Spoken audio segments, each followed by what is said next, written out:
happened last week.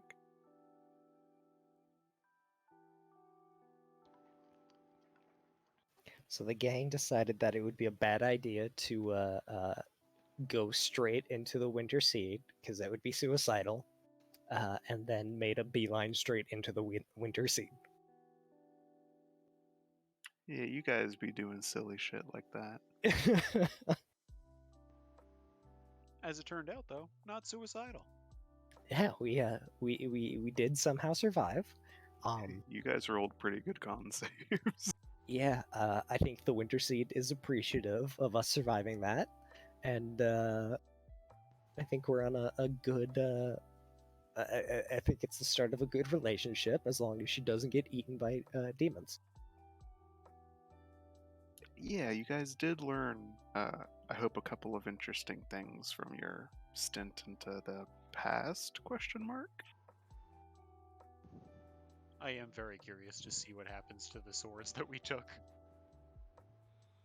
We can have that, oh, why am I suddenly spacing out on his name? The guy with the painting of himself, where we just, like, take it out of the woods and we watch it rapidly age. Ugh. Something Gray. Dorian Gray.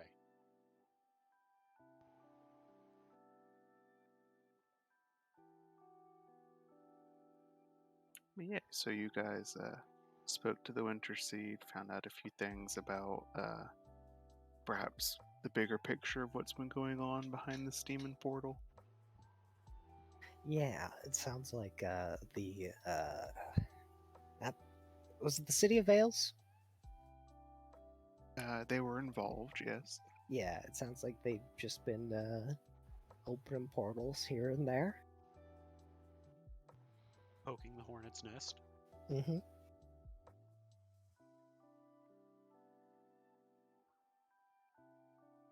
They do be wanting some of that sexy demon dick, ladies.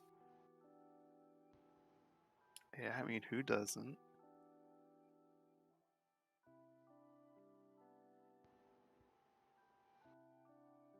But yeah, so I think that is a decent enough summary, and I believe we left off with you guys reuniting right in that sort of timey-wimey guard tower that seems to have, for the time being anyway, phased you into a prior age. Shall shall henceforth be known as the TARDIS. You guys had reunited, and I think still had a few things maybe to discuss. I don't think we got through all of that discussion in character. Oh, there was one more thing. We got a sneak preview of what was happening at the Demon Rift, and a certain winged avian naturemancer may have jumped into the portal. Yeah, you did, and Rainbow censored my portal. It's too lewd. But yeah, so yeah, events are definitely unfolding while you guys are spending your time here.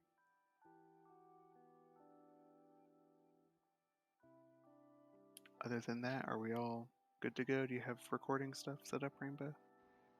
Yeah. I've been going. All right. Well, we will go ahead and start then. Like I said, you guys have been reunited in the tower.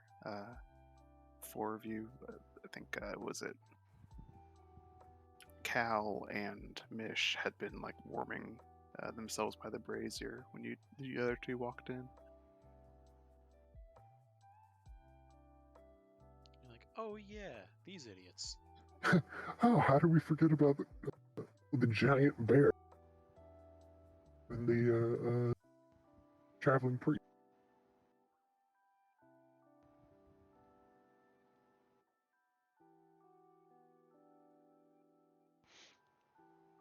I'm sorry, who are you? I can't really think right now because I'm freezing.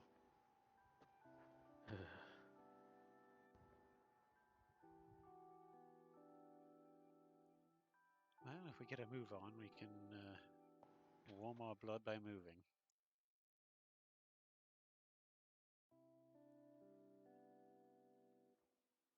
Really pays to have a thick coat. Down here would certainly seem to. Mm.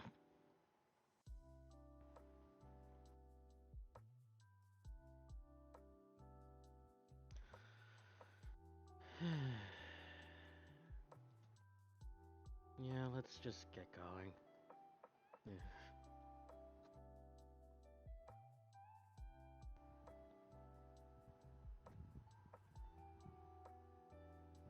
Alright, so you guys are just what, attempting to leave the tower? What is your plan? Has did the temporal distortion, has that abated itself, or is it still going on? You guys are still sitting in the stocked and put together guard tower. It has not changed since the first change.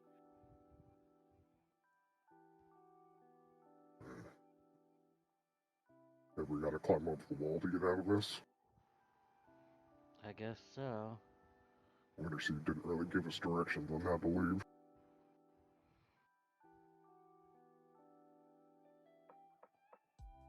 Well, regardless, there's only one way to head out of here and the way we need to go, and that is over the wall. We'll find out one way or the other.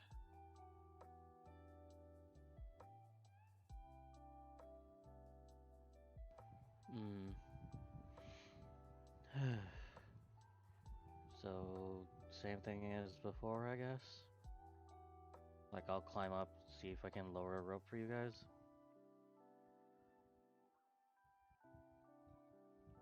And the rope should... well, would it still be there?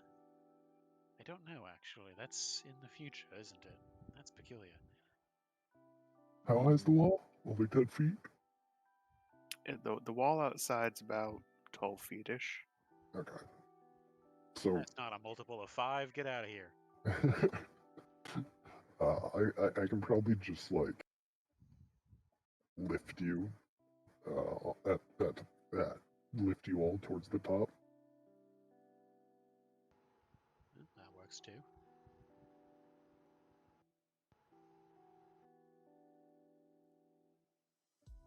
Make a bear boost. We're just doing a MIDI piggyback then.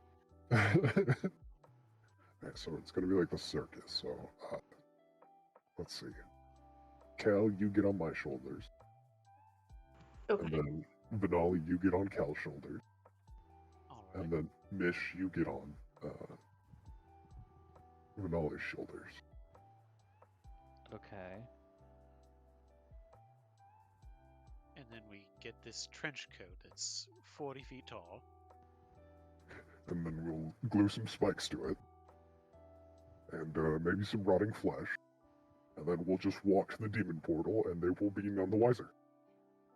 It's brilliant. I love it. Times a million.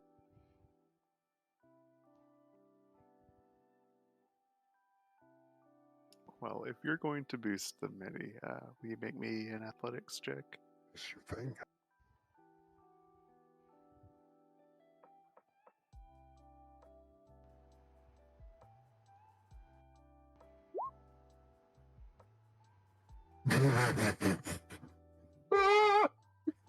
So we all just get on his back, and then all of a sudden he just flumps over. You just hear this earth-shattering crack. I didn't do it. So who would have gone up first? I think we said it was me first, right? I think so. Cal, you need to go on a diet. It's all this cold that doesn't help the muscle blood flow.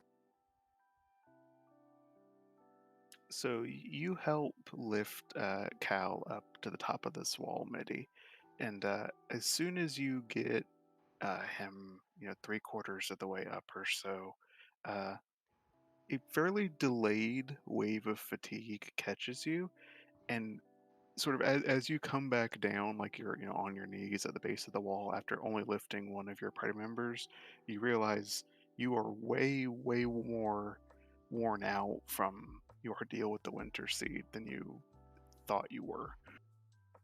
I'm just gonna collapse backwards into the snow with a huge thump. Like Are you just okay?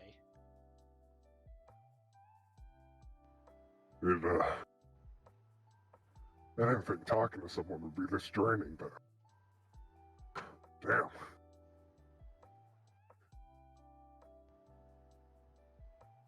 Well, I can help Mish up, but I don't think I'm going to be able to hoist you up.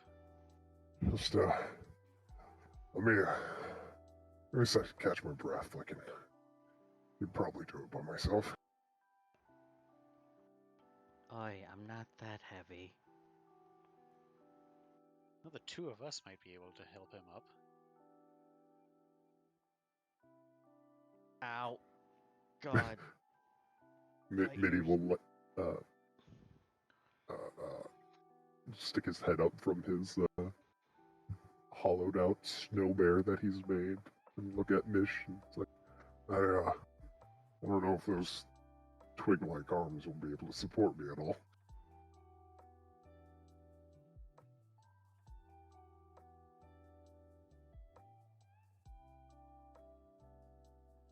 It sounds like a challenge. Prove me wrong, princess. Carry me to victory.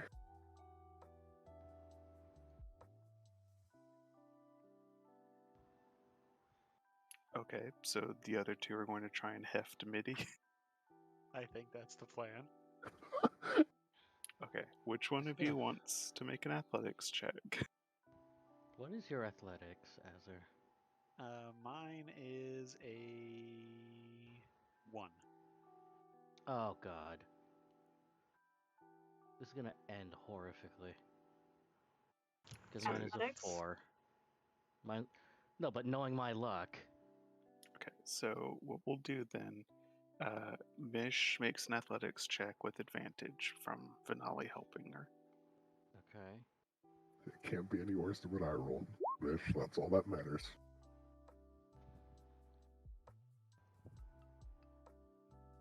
Okay, together the two of you try and hoist Mitty, and you get him maybe like 2 feet off the ground or so before like both of your backs like threaten to give out, and you just have to like hold him long enough for him to kind of reach up and get his own arms over the wall and kind of pull himself the rest of the way. Quick, Cal, grab him. He'll do his damnedest.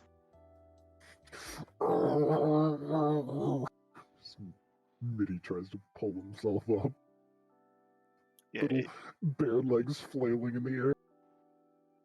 it's a 4-person effort to get the giant Urso over the wall. And it leaves you all sore and battered and probably a little frustrated, but eventually he does plop back down to the ice on the other side of the wall. Creating another snow bear. I cast Catapult at 9th level.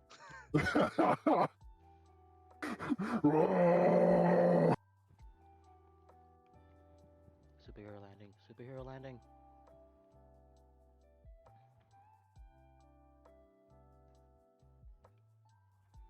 And then the other two of you just go over yourselves. Mm-hmm. Yeah, I believe that's the plan. Alrighty. Hand waving that a little bit, you guys get to the other side of the wall, and as the last person jumps down from it, which we'll just say is Finale for the sake of it, as the 4 of you come to rest on the other side of the wall, instantly the wall behind you guys is gone. It just ceases to be. And as you turn to look back at the tower, it looks like the dilapidated version that you first encountered. So we just climbed over that for no fucking reason, Harry. I don't know how you came to that conclusion. We had to climb over it for it to collapse. I think. That's what I'm choosing to tell myself, so I don't get too pissed. Though it would be hilarious if we could have just like pushed into the wall and walked through the dilapidated version. That was Mitty's backup plan if he wasn't able to scale it. Just rage and punch the wall. If I can't go over the wall, I'll go through it. It turns out you're the reason why it collapsed all those years ago. Time Oh. paradox. Doo-doo-doo. Is your cat like playing with a squeaky toy? Yes, he is. That's hilarious. The mild distortion is adding to the squeak, definitely. Very deep mouse. It kind of sounds like a car alarm is going off.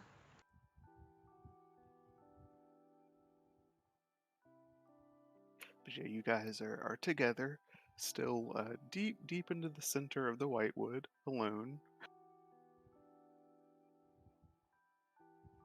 Well, not that it hasn't been very illuminating, but how's about we hurry up and get the hell out of here? Yeah, I could use a warmer temperature. Agreed. Yes, please. Alright. Mitty will try and figure out the path towards, the way out of here. Alright, I'll have you make me a survival check then. Alright, no whammies, no whammies. Oh, can I get guidance? Sure.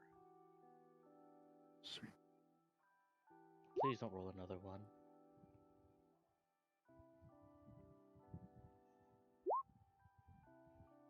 There's your one.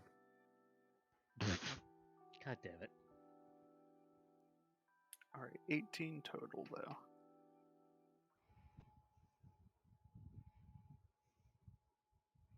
Alright, so you guys start traveling again with Mitty once again, sort of taking the fore, and as best as you can navigate through the Whitewood. Mitty, you do. You have obviously some background training and these type of thing, but it can be difficult to orient yourself around in a forest that rejects like being marked of any capacity, to where every square inch of it looks just the same as the last square inch of it. But you do your best to maneuver, relying as you have been on what information you were able to glean from the builders about where you're trying to go and how to get there. And you guys spend the better part of what feels like the better part of the day traveling back through the Whitewood towards what had been your initial destination. So while you're traveling, can everyone make me a Constitution save?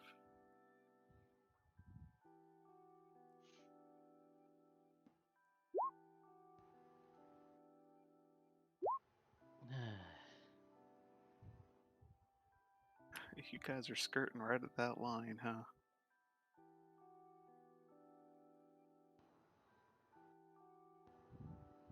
I like having a +7. So I think this happened to both of you the last time, so it'll be from a familiar wasting effect as both of you gain at Venali and Mish. Both of you get a level of exhaustion as the travel through the Whitewood takes its expected and usual toll on you. I hate this place. I hate it here. Calm down, princess. It isn't the worst place to be. We're heading to the worst place to be. Exactly. You haven't even seen terrible locations. I suppose at least the warmth will be welcome. Yeah, well, how long until that gets old, too? But after several hours of travel, which during that time, no one catches any sight of any kind of undead or creatures that are stalking you. The forest remains completely still and empty, except for your party as it trapezes through. But after that time period, you do start to get back to an area where the trees begin to thin out, and you can see ahead of you guys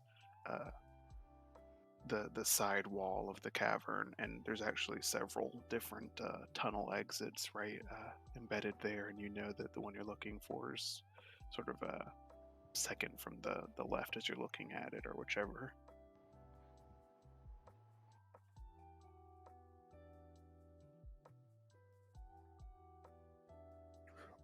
What was the name of the drow that we've been working with? Arjun? Archie, yeah. Renali, let's agree not to tell Arjun of our little adventure here. Can't imagine he'll be too thrilled with us. Immediately going back there. On the other hand, though, we do have evidence that he was there when it was whole, which is worth inquiring about. Yeah, that's fair. Actually, on that note, and he'll go ahead and find whatever is left of the sword. To your surprise, at least as a meta player, both you and Cal check, and you have the lightweight sword strapped to your packs. Oh yeah. Yeah. Okay. Well, Right. this is either incredibly durable and has withstood the test of time, or it has somehow left with us. You may both write down that you have Elven longsword. They are longswords with finesse. Nice. Ooh. Sehr good.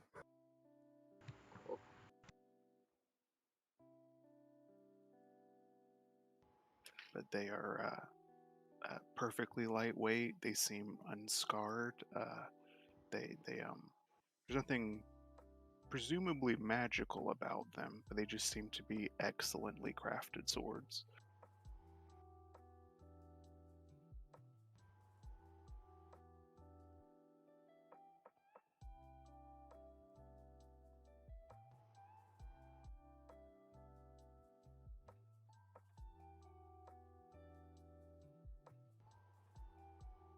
But yes, the way forward lays before you.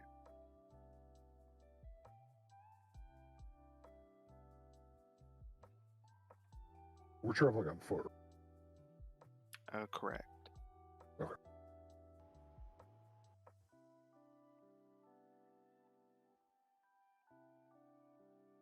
Well, next stop. Gates to Pandamonia.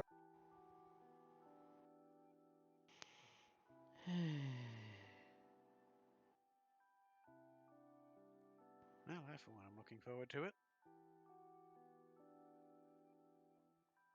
I think you may be the first person to ever say those words. Well, I am freezing to death. Fair.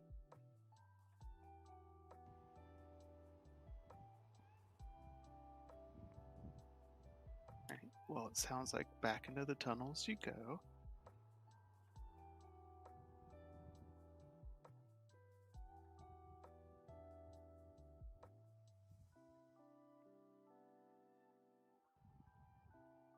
You guys exit the Whitewood proper, return to tunnels which presumably either the Arakai built, or perhaps these are even the originals that were once carved out by the elves who used to live down here. It's hard for you guys, being outsiders, to tell much of a difference.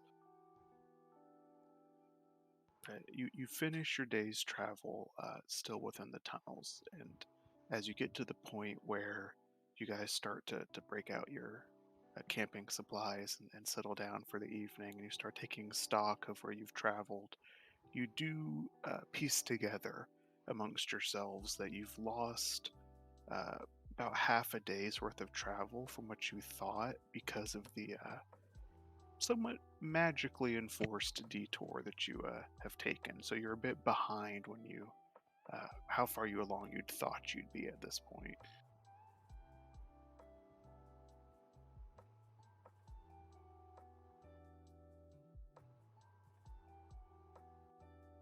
Well, it could be worse.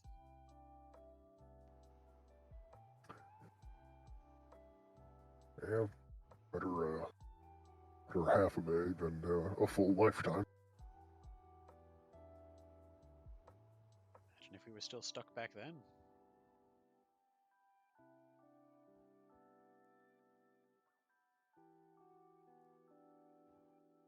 But you guys are able to set up your camping supplies. And did anyone have anything they wish to do or say, or are we just moving on through the night?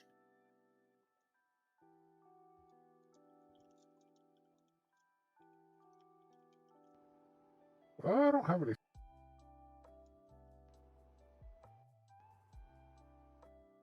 Alrighty. So who can I get to like make a watch check? Am I the only one who doesn't have exhaustion? Apparently.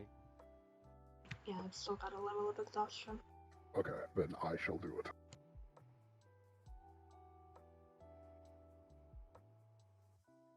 Alright, so make a perception check for me, Mitty.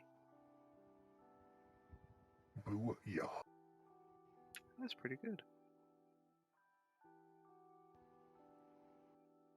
So as your companions sleep pretty fitfully by the around in the sleeping bags and tents you guys have, you're a bit distracted by them. They all seem like shivery and still recovering from the whatever toll traveling through the Whitewood seems to take on people who don't have your constitution.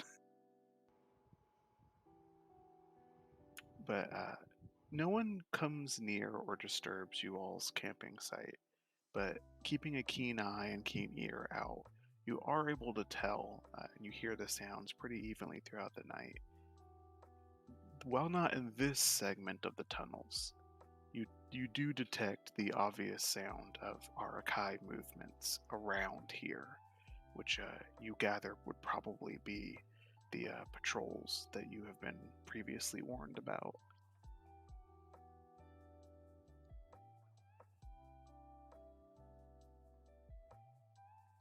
Do I think that they are heading towards this direction at all?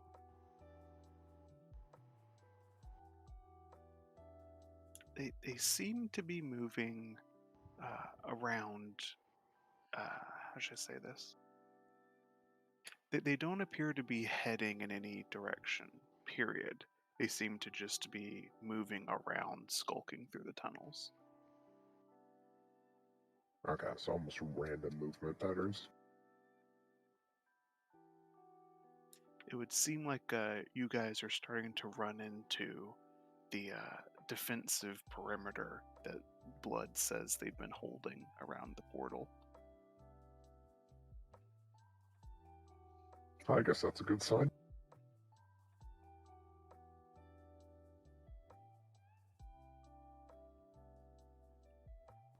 But it may mean that if you guys want to avoid detection, you might need to travel quietly and more stealthily tomorrow. That definitely seems like something our group is good at.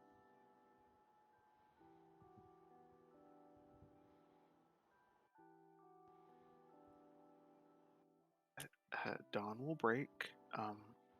All of you can clear one level of exhaustion if you have it. So I think that this should fix everyone, right? Yep.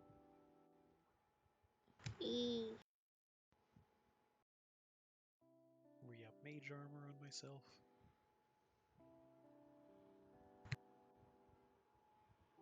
But the day is yours. There is the way forward, and there's always the way back.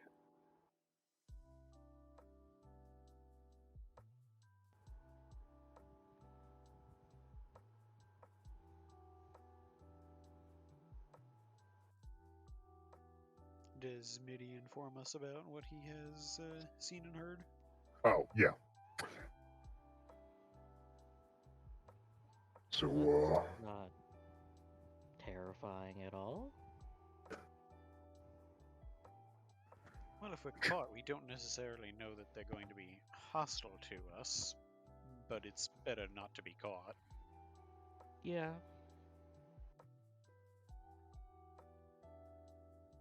It's still just very concerning.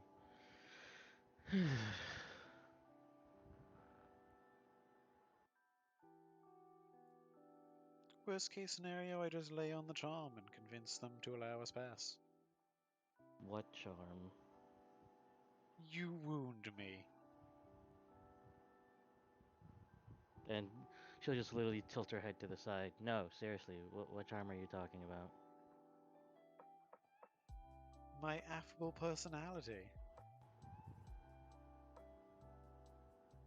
What? So I take it you guys are moving on then? Yep. Meanwhile, Vinali is like, I'm not letting this go. How do you not understand what I meant? so Like, do we and go he- loud or do we Oh, okay. try and stick to shadow? I think we try to stick to the shadows and We're talk our bad way at out of that, it when it though. comes to that. We're bad at that, too. Well, who's the loudest among us?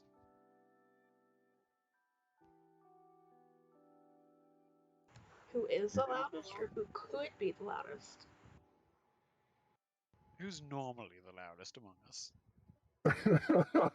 All eyes shoot to MIDI. Yeah. Yep. Well, I can keep guidance on you, so that'll hopefully help you be a little bit more stealthy.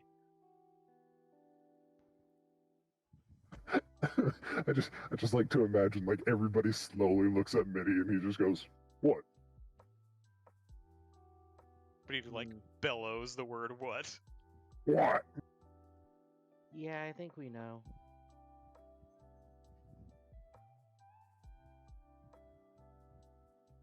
All right. Well, we'll do this the old-fashioned way then. Everyone make a stealth check. Minnie does have guidance. Oh, Yay. So we all rolled well.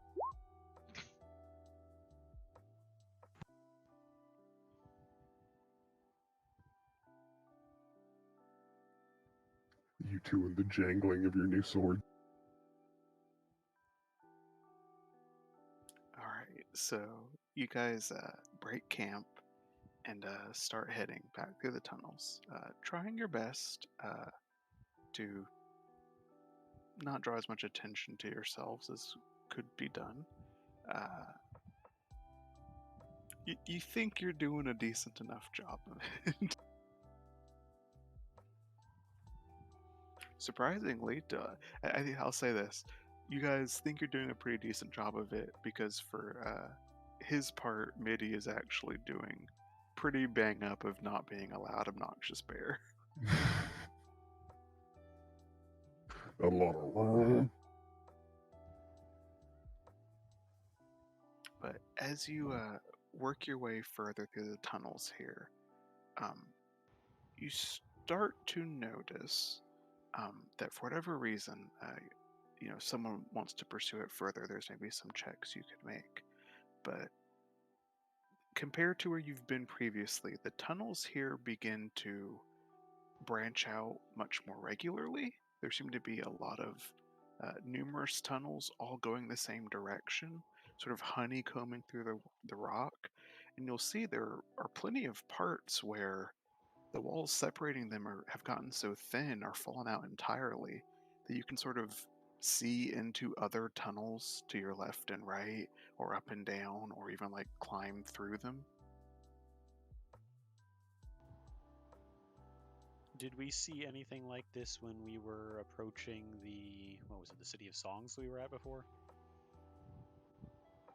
The City of Healing? City of Healing, yeah. we see anything like that there on the way there, rather? You specifically did not. So it's not a thing that they do around all of their cities.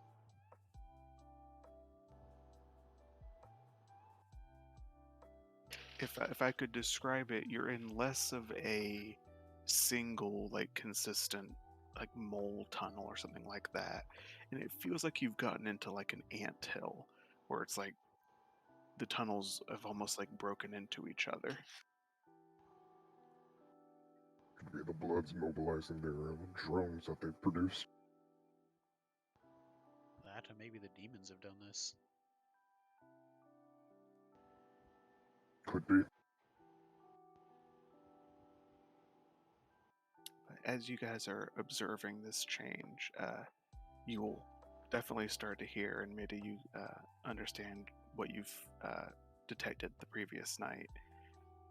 With all the entrances between the tunnels here, sound is carrying pretty far, and you can hear the scritching sound of numerous different legs moving in all directions and tunnels all around you.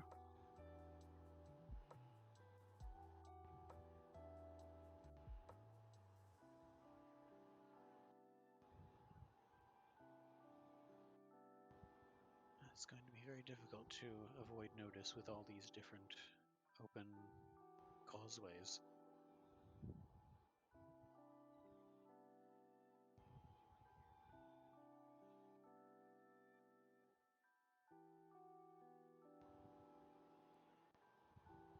I don't think we have much of a choice.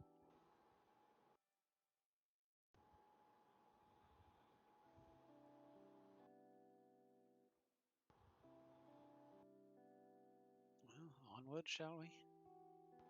Yep. A little exercise in the morning is good for limbering up the muscles. Okay, you guys move on ahead, and you are traveling for probably like an hour, hour and a half or so, and you're always during this period pretty unsettled and having to cast looks back over your shoulders when you think there must be an Arakai right behind you guys or something, although they never entirely materialize. Does anyone have a let's say like a +3 or more in perception? I do. Okay, well, Midi, make a perception check for me.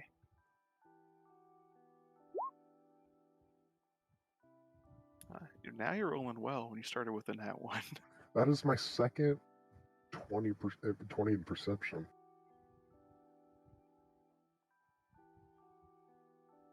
So after that point of traveling, with all of you being nervous and probably feeling like the weird phantom itches when you like feel like there's a bug around, Yeah. you guys are passing through one of these cracked and open tunnels, and out of the corner of your eye, you just notice the motion as you see crouched down, hiding low in the shadows with their spears pointed at you guys. There's a couple of Arakai that seem ready to jab out the second you guys pass by that opening. Well, this is pleasant.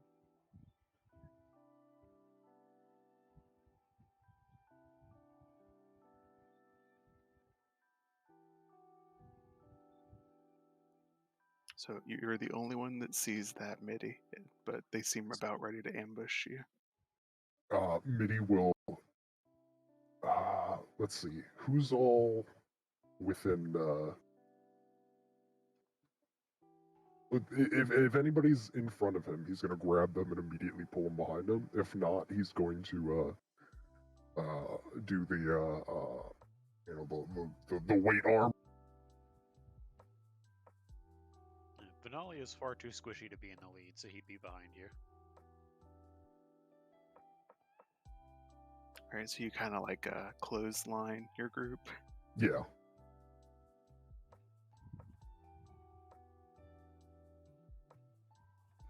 Does it look like they have noticed that I have noticed? So, like, you stop in the tunnel, and do you just stare them down? Yeah. Mitty will give out a low, guttural growl at them.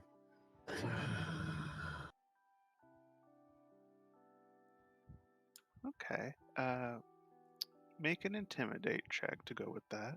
Can I use strength? Yeah, sure.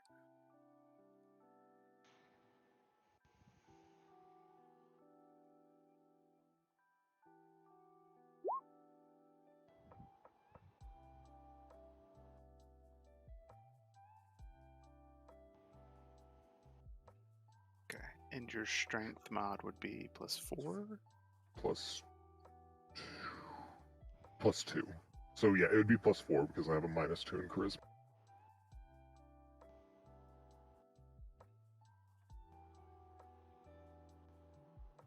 Okay, so that's sorry, that would be a 10 total. Yeah, 10. Okay, so you stop your party and sort of level a threatening growl at the archive up ahead.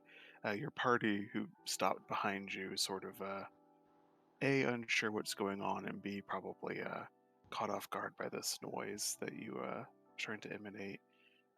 You see up ahead the Arakai sort of lock eyes with you, and they sort of bend their spider legs further back, bringing them even lower, like flat to the ground. They sort of like skulk back into the darkness of that tunnel.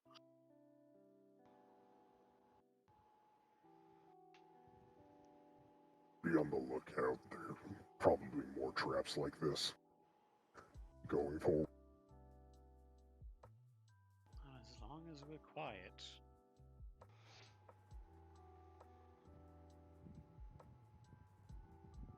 Oh, quieter, I suppose I should say. They did spot us already. Hmm.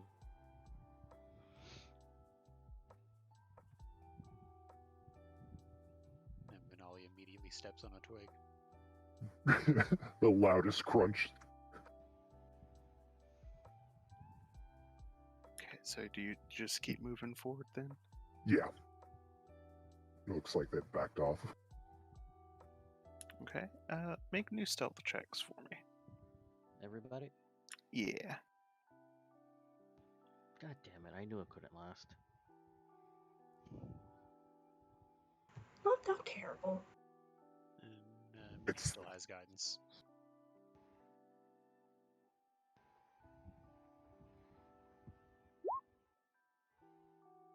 Booyah. Again, not bad. It's funny, I think that was like kind of a reverse of who did well and who did poorly of the last stealth check. Yeah, it was.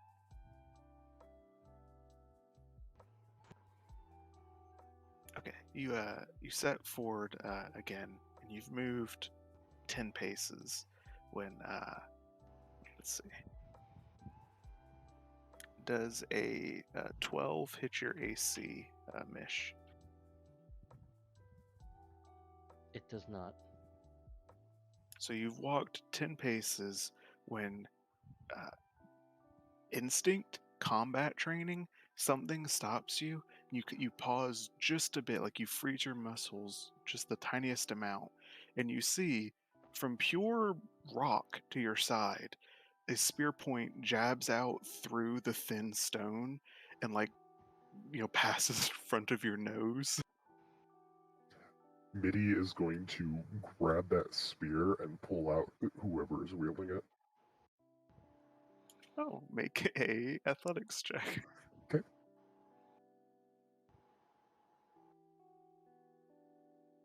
There we go. Okay. You gather from that brief demonstration that the stone around this tunnel must be especially thin, like sheetrock, and with just a hearty like a tug, you bodily pull the Arakai through the wall, which comes down all around you guys and sort of half buries the individual in rubble, as well as your feet. but you see sort of in another tunnel that was running alongside yours, there's 2 or 3 of them that are crouched down that had similar spears ready to jab at you.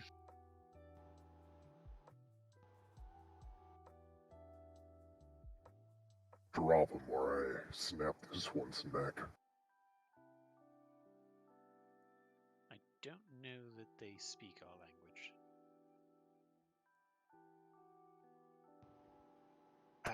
You all do hear the pretty consistent clacking, chittering from all of them as they seem to be communicating with each other.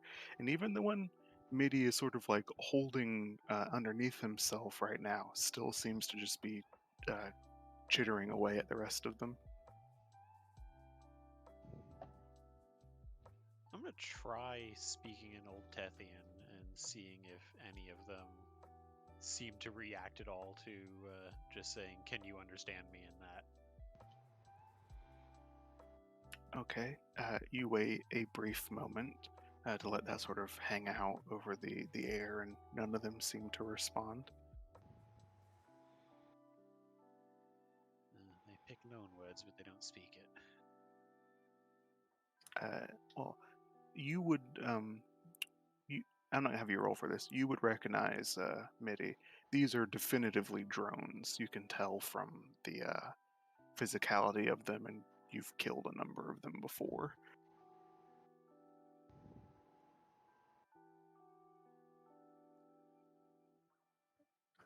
Something tells me that negotiations won't work as well with these ones as they did with the more intelligent of their species. Well, hopefully that show of strength will be enough to dissuade them. Yes, maybe an overwhelming show of might might scare them off. Hopefully hopefully they were bred with a innate fear in them, and Midi will then coup de grace the one underneath them. Okay. Do you use a weapon, or do you just like tear them apart? Yeah, just like just crush its head in with my fist against the ground.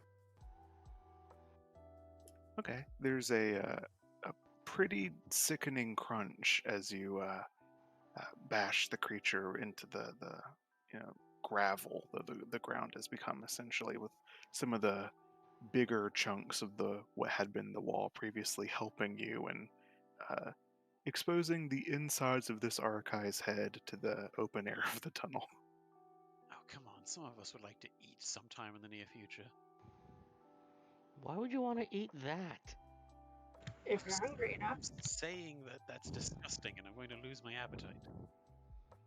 There is immediately a strong alkaline scent that fills the tunnel, and you all look down and can see the bluish green ichor sort of spreading along the rocks. The Arakai still in the tunnel take pot shots with their spears, so 20 against Vinali, That'll hit. and an 8 and an 19 against Midi. Will that hit? Yeah, that'll hit. So one of the spears goes for Midi and does 3 damage, and the one for Vinali does 5 damage. But they throw their spears and then immediately again sort of skulk deeper into the tunnel, still moving in the direction like down their tunnel that you guys are going down yours. Anybody wouldn't have happened to bring anything that could collapse a cavern, would they? Sorry, all out of TNT.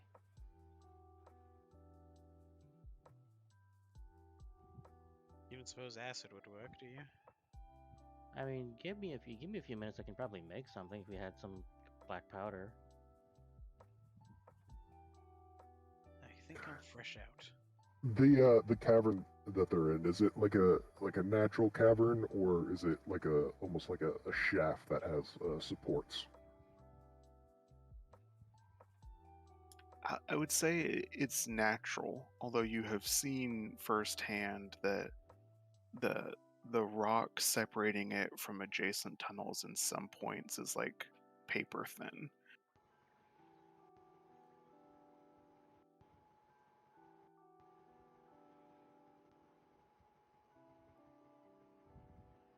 Do I have a clear line at any rock structures around where they're currently at? If you pursued them down their shaft, you could. On any other day, I'd be down to chase them down and slaughter them. However, this is most definitely a trap, and who knows how much time we have, if there is any time at all.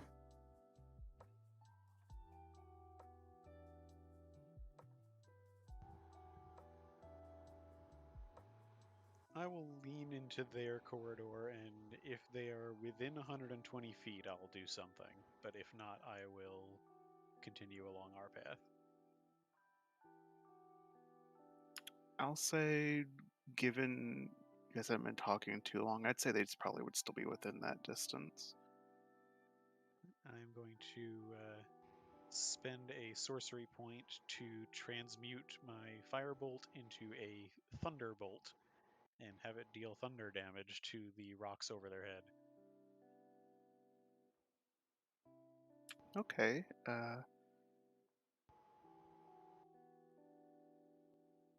Roll to hit for me still. I want to see if that will affect the accuracy of it. Eh, Okay. And what amount of damage would it do? 7 thunder. Okay. So you're not getting like Luke killing the Death Star levels of accuracy here. No. But you just generally lob a thunderbolt down the tunnel, and you're a little surprised because as soon as it strikes, there is a release of copious amounts of like dust or silt or something that fills the tunnel that actually kind of obscures it. It makes it difficult to see. But as it starts to clear a little, you do see rubble that has collapsed into the tunnel. Not precisely where you were aiming, but it seems to have covered at least this entrance. Well, hopefully that will slow them down or dissuade them. And then there's a pause. You guys hear crack, more rubble, crack, further like away, the more muted sound of rubble. It seems that a chain reaction has started that is collapsing quite a number of them, actually. We should probably leave, yeah? And may reverberate back this way. That's probably a good call. Hmm.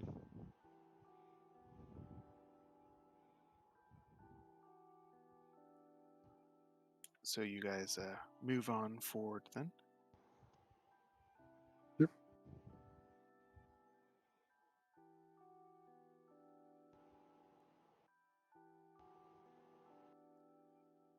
So as you were traveling,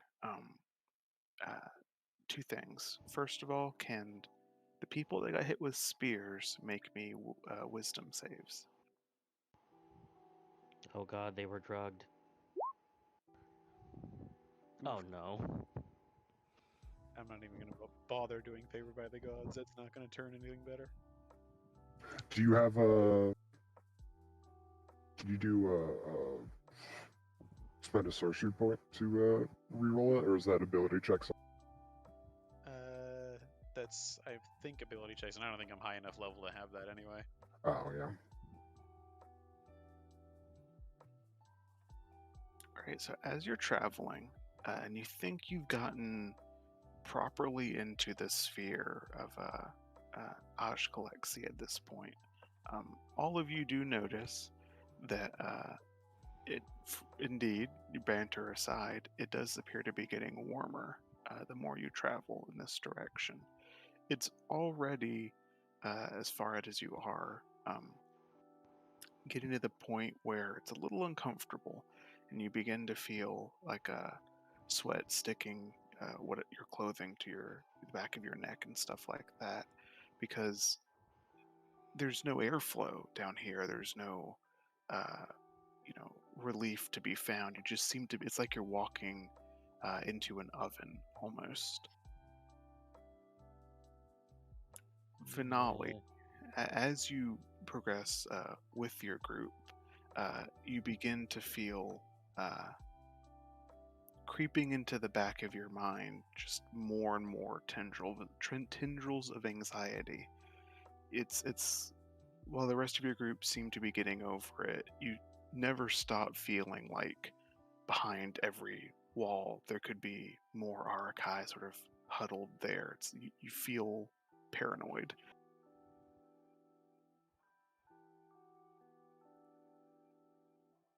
Anybody else feel like they're still just behind us? No? You okay? Sure of it. I swear I could hear something. Yeah, I don't hear anything. You'll all see him, like, every so often doing, like, a quick spin around, like, trying to catch something off guard by sudden movement.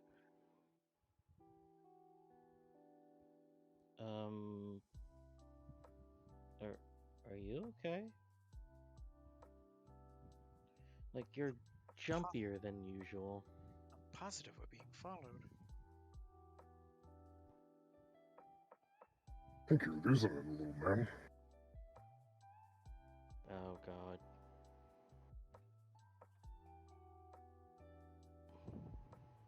Don't blame me if we get attacked. I mean, I think that's a guarantee.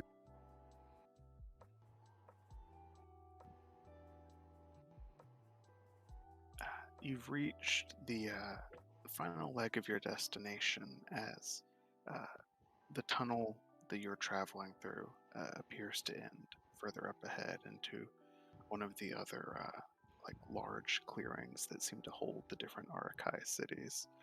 And even from this distance, you can smell sulfur and soot in the air. It's a very unpleasant burning that sort of fills your nostrils. Some of you might, like Midi may have. I don't know the rest of your party if you would have, but Midi definitely you would get a flashback, a sort of flesh memory if you've ever smelled like a burning body, like a pyre, a funeral pyre. That's the scent that sort of fills your mind. Okay.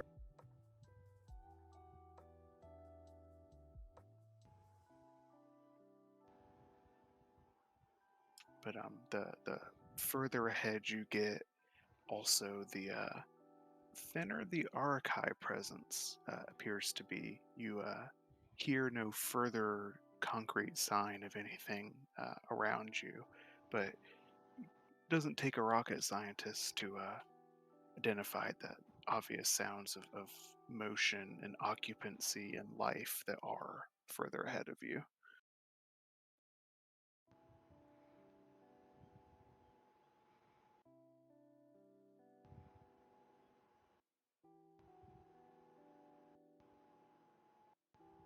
Okay. I get the sense that we're near the point of no return.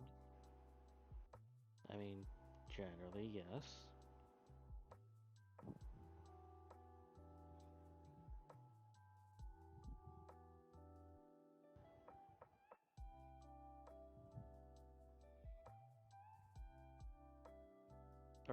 Are you sure you're okay?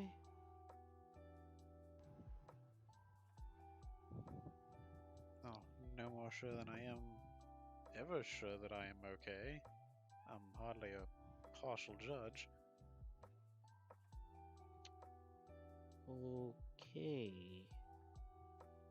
Huh. You can make an insight check on him if you want.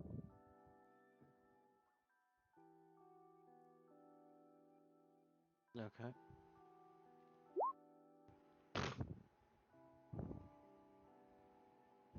Yeah, he definitely seems jumpy, although it's hard for you to really uh, factor why that could be, besides maybe the fact that he got jumped by a spider monster and had a spear thrown in at him. I mean, yeah, that's probably it. Couldn't be anything else.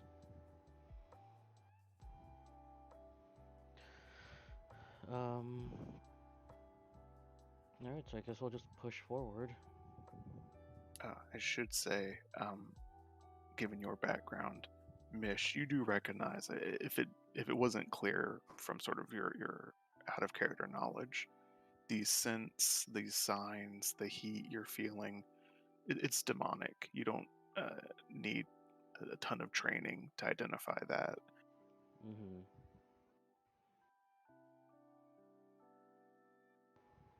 Okay.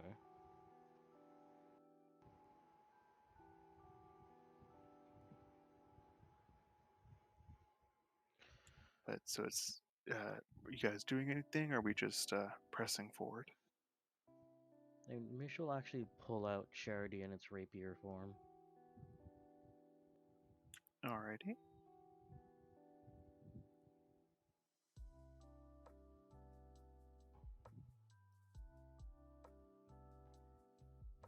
Do you sense something? No, it's just this whole place. Everything about it just screams demon, so, you know, can never be too careful. You're calling me paranoid. Though Venali will still draw his sword as well. Well, the thing is, you've been twitchy for a while, and you're normally not. But, like, the thing is, there's literal runes, and I can smell it in the air, so, you know. Can Midi uh, with Mish raising Vinali's odd behavior and suspicion about it, can Midi see if everything's okay? Yeah, how would you like to do so? Uh,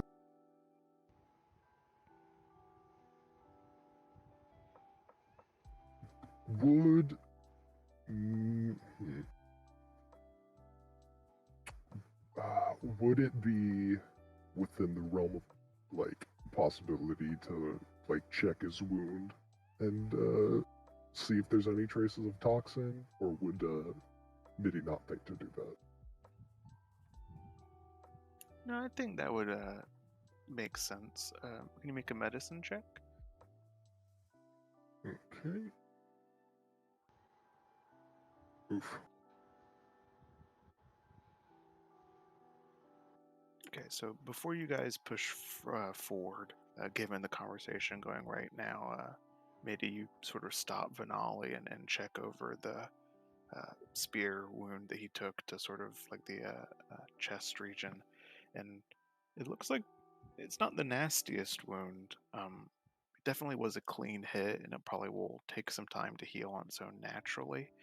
And you can't tell too much specifically, but there is some weird blackening around the edges of the like outside of the flesh, but it's hard to how to say this. You're not sure specifically the medical function of that, but you know that doesn't look like just a normal cut. Can I use a nature check to see if it's just like a toxin that's like something that they've coated their spears in? Or...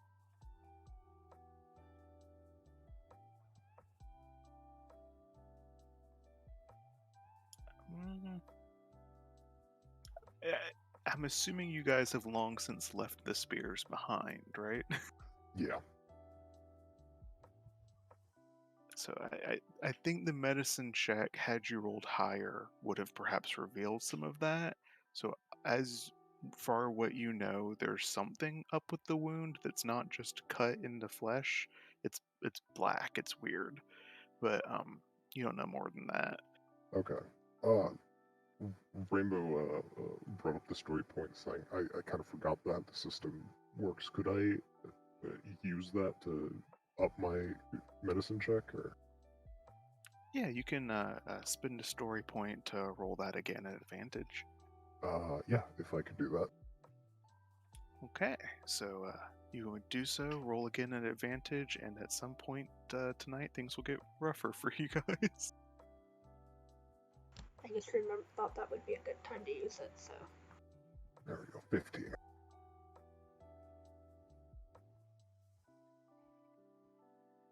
Yes, checking over the wound, and given what you know from your previous experience, the Arachai were never above using like poisons and toxins and stuff. That's what you think this might be.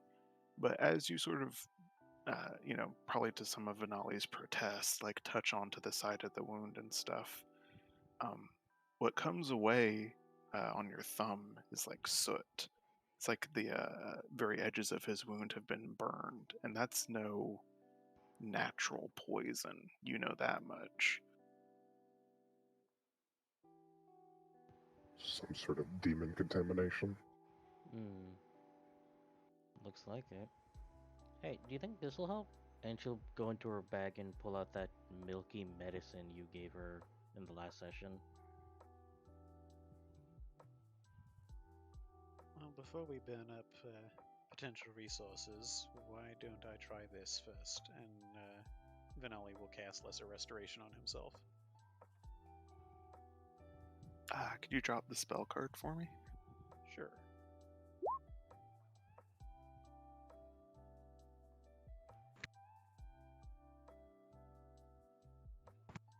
I'm assuming it's not the blinded, deafened, or paralyzed conditions, but if it's poisoned or a disease, it should cover that. Okay. So Vinali casts the spell on himself, sort of like touching over the wound and trying to purify it. As his hand falls back to his side, and you all kind of like hesitate a moment looking at it, you see the edges of the spear wound lighten and turn back into normal shades of Vinali's flesh, but then there's like a brief like wisp of smoke that sort of fans out from the puncture and sort of like fills the air with a very, very acrid scent. I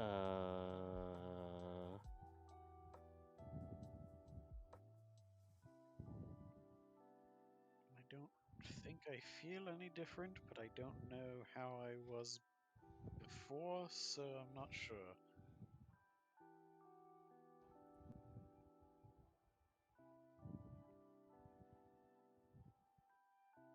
Yeah, for the time being, your paranoia has subsided, but perhaps there's some perfectly valid normal paranoia at watching that. Definitely true.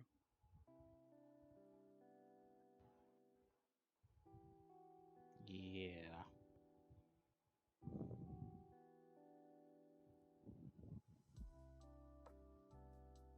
So, Don't forget we also need to be keeping our eyes peeled for any druids wandering around here that may be trying to keep themselves hidden.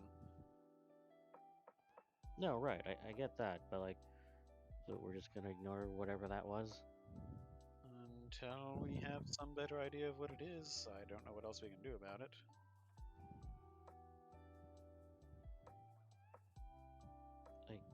I guess. Next time they attack us, we'll be sure to grab some of those spears. We can study whatever's on them, but for now we press on.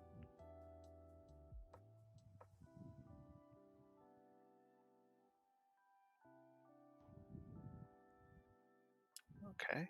You move further ahead and exit the tunnel into the large open space that once held Haj Kalexi.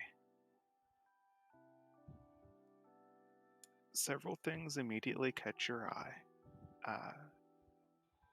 In the immediate vicinity of you as you exit this tunnel, you see that the ground here has been blasted completely clean. There's no debris, there's no rocks that have fallen or anything like that. It's just a smooth, like open badland, which is why you're easily able to see the dozens of Arakai corpses that have sort of folded down in on themselves, like were kneeling, but they were kneeling and now they're sort of face down in the ground, if that makes sense, and they've shriveled up onto themselves the way that spiders do when they die. Does it look like anything has popped out of their backs? You can go over and inspect them, but after a brief look, it doesn't appear anything that graphic, no. Okay, so they didn't go through a metamorphosis. That's a good thing. I think. But it's you can see a couple of drones, but the majority of them are actually robe-wearing, more elegant and defined viziers that seem to have been once draped in the fine green symbology of the City of Curses.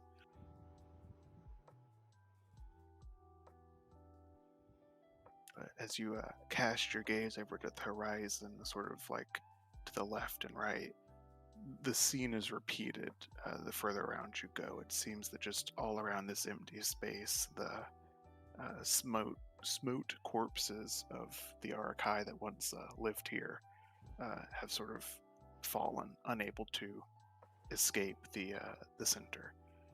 And as you cast your gaze towards that center, you see ruin and rubble, where there had been the elegant rise up to the upper levels of the City of Healing.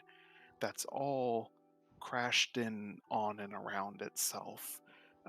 And it looks like there's been perhaps even a mild cave in or something where it looks like stalactites have fallen to just make the whole central area where the city should properly be a ruin of rock, fire, and weirdly, you see several spire tip points of ivory just peeking out over the tops of that.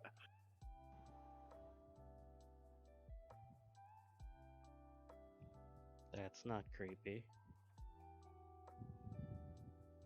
And you said we did see among all these corpses some viziers that had tattered remains of the green cloaks.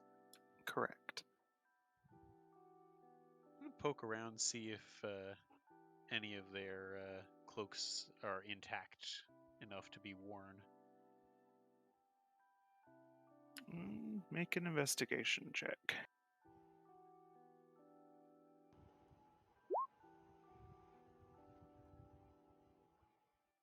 All right.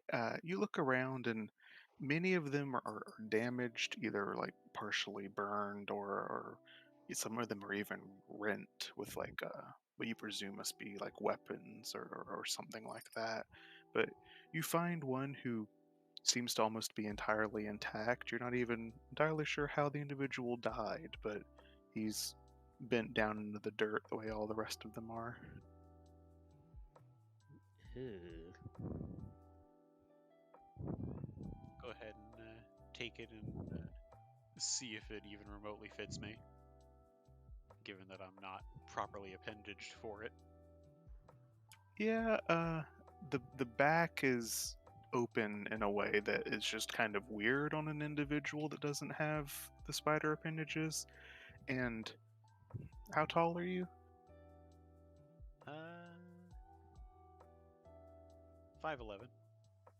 So it's a solid like foot and a half too long for you.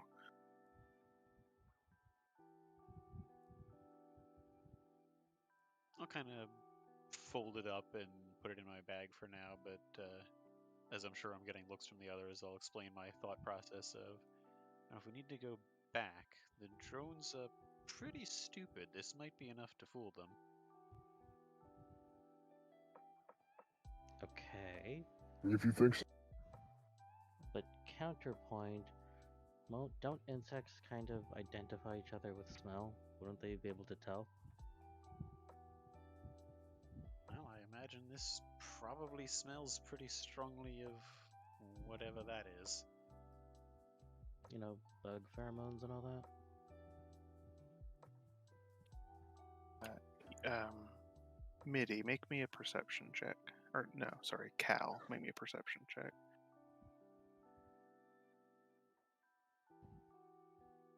This is not going to go well. Pray for me. Pray for the Cal. That's not too bad. Okay, you've been quiet here, so I'll take it as you kind of have been looking around at the area. You catch two things. One, relatively high up, a good 20 feet or so, up to the side of like this cavern wall. You see there's like a bluff, a cliff, off to the side, into the cavern wall that looks like a good position to maybe like look down upon the city center. And it looks populated. There seems to be, they're too far away to make any definition out, but it looks like there are people up on that bluff. Second thing you notice, those little tips of ivory that seem to be poking over the rubble on the horizon are moving ever so slightly. The longer you watch them, you catch like, oh, that one's not where it was, and you see that they're all just gently undulating.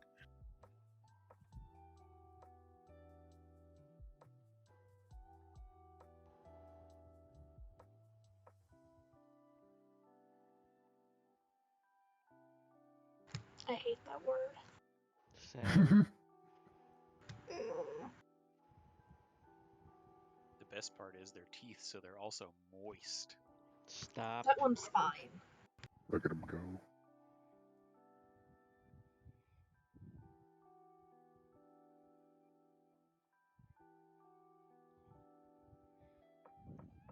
Yeah, so do you share this information?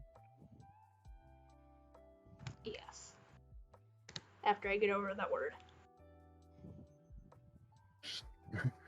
Cal has to shake up the ickies.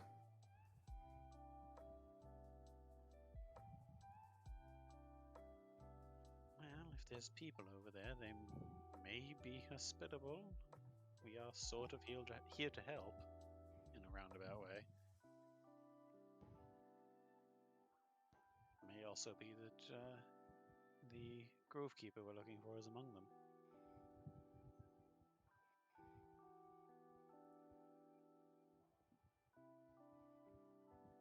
Possibly.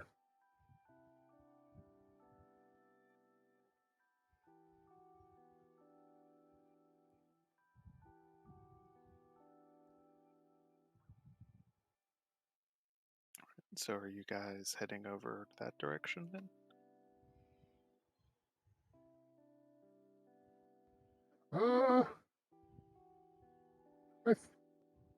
I think that'd be we can at least get answers from whoever we don't murder, whether or not the fate of the Grove Keeper.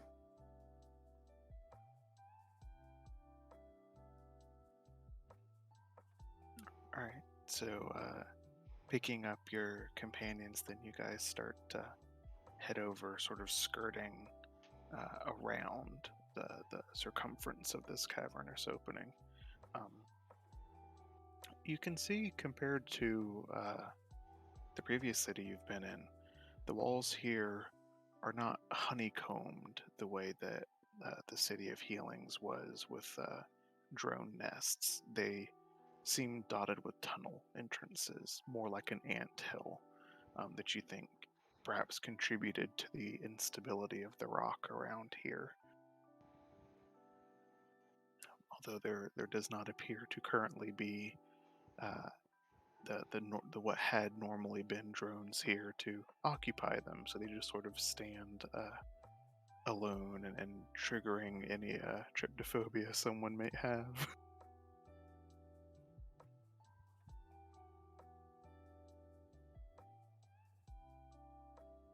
But the closer you get to this overlook, you begin to more clearly see what is almost undoubtedly Arakai camped up there. You see several tents that are made out of an odd and sort of uncomfortable looking leather and silk, but most importantly, you detect the deep red and banners of the blood, city of blood that you previously noticed on their envoy.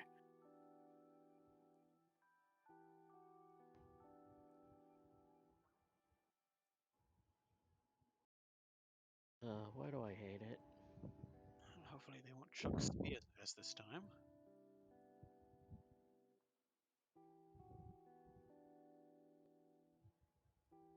I wouldn't get your hopes up.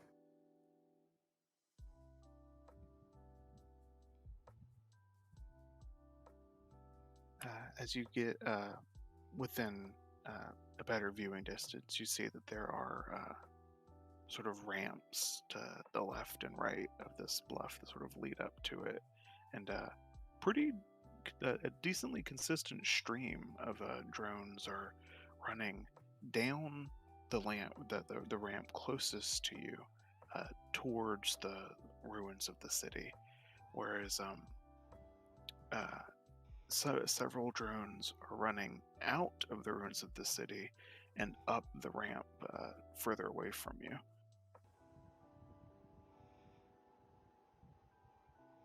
You know, for contain it and don't bother with it until it becomes a problem approach, they certainly seem to be sending a lot of drones directly into the mess. Yeah.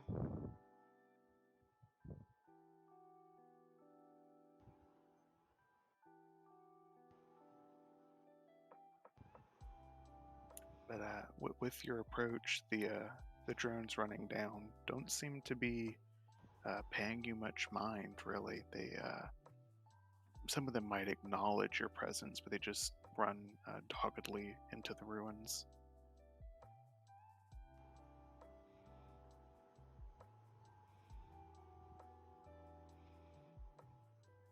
Well, it seems like you can make a safe approach up the ramp.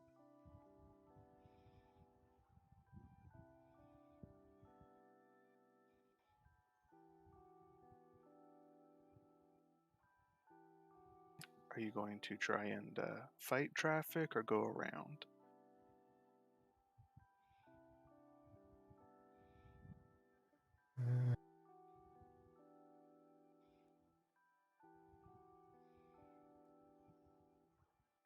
Uh, Flip a coin. Can you do that? I think Mitty would be of the opinion that just go straight through. Don't have a lot of time. And if they aren't appreciative of such a fact, well, they shouldn't have thrown a grove tender in this mess. Vinali will go ahead and strap the snowplow to the front of Midi. Choo choo. Okay, so you guys just head straight up. Yes. I think so. Is everyone cool with that? Yeah. Go for it.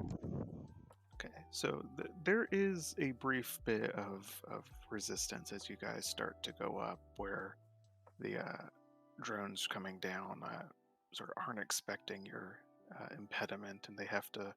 There's a traffic jam as they kind of start to have to go around you. But after that initial discomfort, where no one reaches out or tries to touch you guys at all, it becomes like if you ever like put something in the middle of a trail of ants, where they just sort of part like the Red Sea to either side of you as you guys go up the ramp, and sort of close back behind you a few feet after you pass.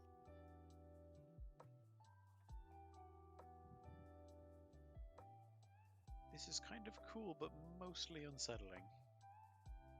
Yeah, this is more like it.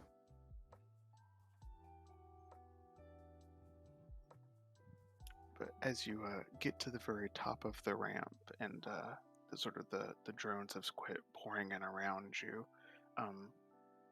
you see a number of the honor guard, the more heavily armored ones, sort of forming a not too tight but wide circle around your group. And there you see a mixture of drones. You see viziers wearing predominantly blood colors, although you see a few others all looking at you. You see a scattering of surface dwellers, humans and half beasts and other beastkin alike, that sort of are all in the crowd, that just sort of they're just all sort of staring at you as you just come up the top of the ramp. Okay, this is getting a little creepy, not gonna lie. We're here! Don't act like you've never seen an Ursa before. I mean, to be fair, they probably never have. I mean, I'd be very surprised if they have.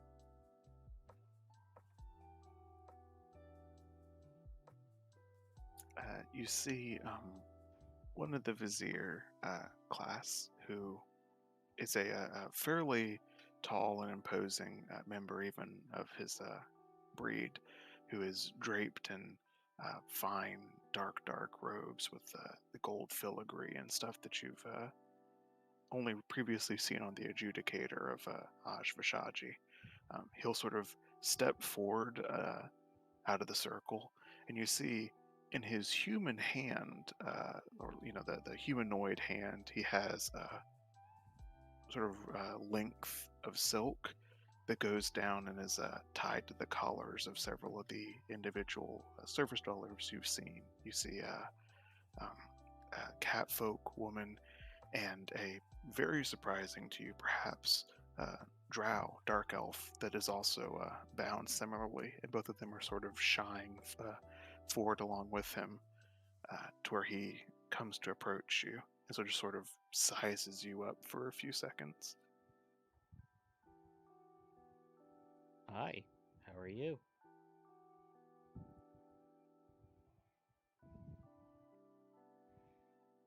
You waiting, did we? He will say a few words, you're presuming, in his own language, which is a series of unintelligible clicks to you, and then he will sort of pull forward on the leash, for lack of a better term, on the catfolk woman, who will come forward, sort of kneel at his feet, and will look up at you all and say, my lord wishes you all welcome to this. She'll look up at him. He'll say it again. Base camp for the City of Blood here.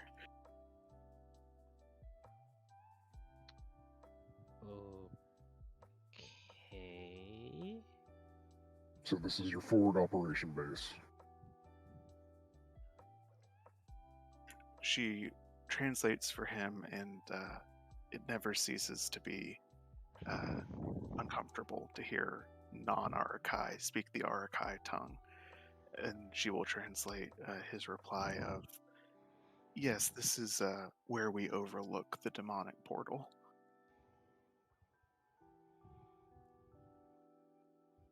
Oh, that's perfect. So, probably the best people to ask.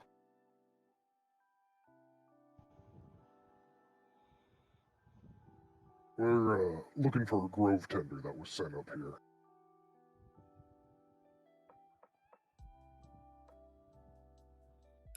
the the cat folk, as you say that, you see her kind of her eyes widen, and she looks like even more distraught than the already kind of uncomfortable air she was giving about.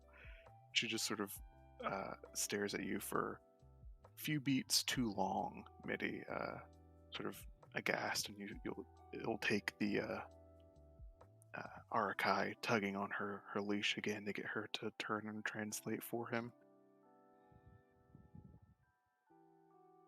Uh, the uh, the infernalist would like to question your. Who are you?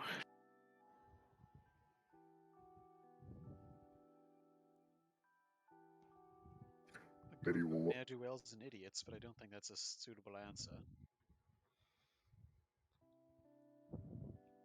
And Mish will nod. Wait, were you calling an idiot? I didn't say. Hmm. She'll just release kind of a shaky exhale and say, "Okay, adventurers." That works.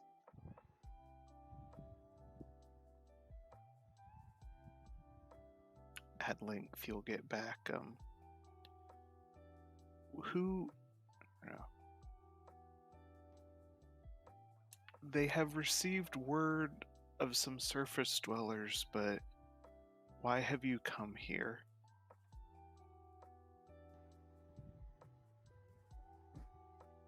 We As I have said, oh, I'm looking for the Grove Tender. that, and we have business with that portal over there.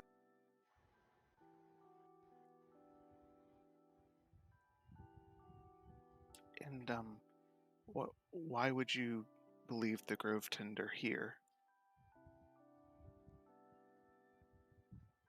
Because we've already seen the records of her transfer.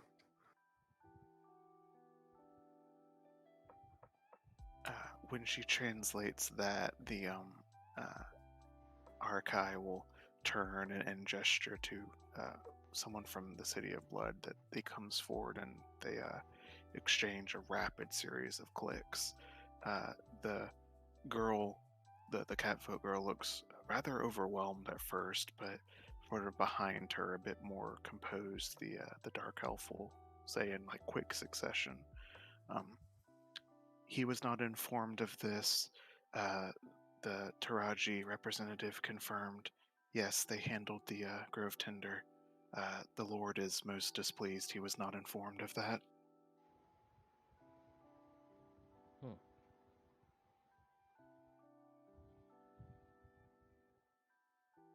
When you say handled the Grove Tender, does that mean what I think it does? Catfolk will reply, "It seems they have sent her into an expeditionary force before the Lord Harkon arrived this eve."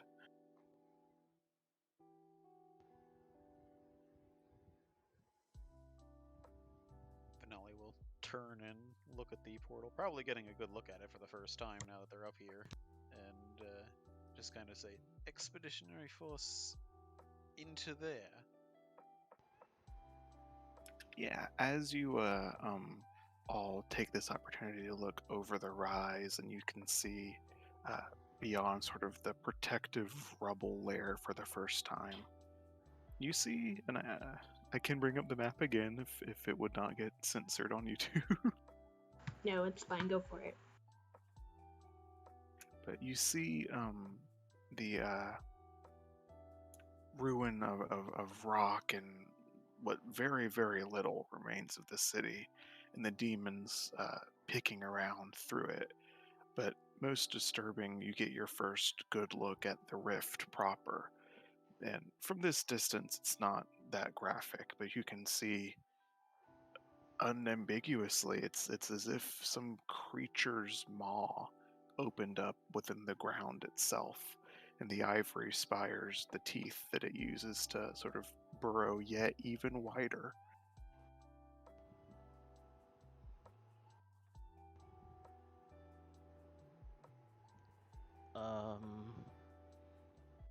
Hmm. How long ago was that expeditionary force sent in? The Dark Elf will say, the Infernalist just arrived today to replace his companion who has returned to the city. It would have been just yesterday, I believe.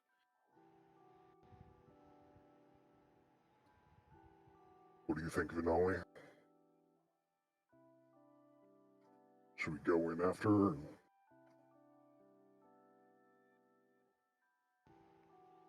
Well, still, the only pressing matter is getting her safely. The other matters are less time sensitive. So we wouldn't be putting anything off to go in there. We'd just be risking life and limb. Who knows? Maybe while we're in there, we can figure out how they're opening these portals and try and find a way to barring them from opening it on the on you know who. At the very least, we can figure out a way to close them once they have opened, which I imagine your Grove Tender is, assuming she's not already dead, hard at work at doing right now. You guys watch as a couple more City of Blood officials seem to get drawn into this spider shouting match, and it seems that despite this being a blood camp, the Infernalist has quite a bit of authority here, as he chews through several people before finally turning back towards his servants, who he will address and then have translate towards you. The Lord apologizes. Twas not, or it seems that he was not briefed appropriately of the situation, and he will handle matters accordingly. All good. Thanks for the information. This helps us greatly.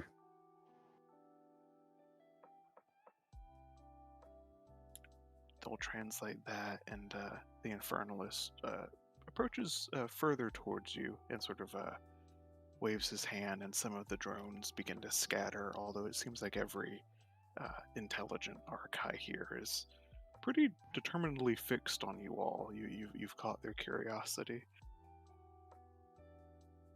But the Infernalist comes forward further and will say through his translators,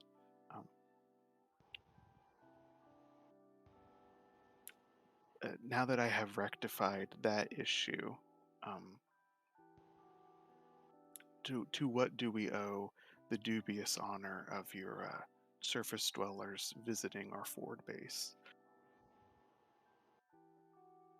Well, this was the only spot that seemed to have civilization left in it, and probably our best chance of getting some answers. Or as to the reason we are, well, here specifically, Mitty will point towards the portal. That.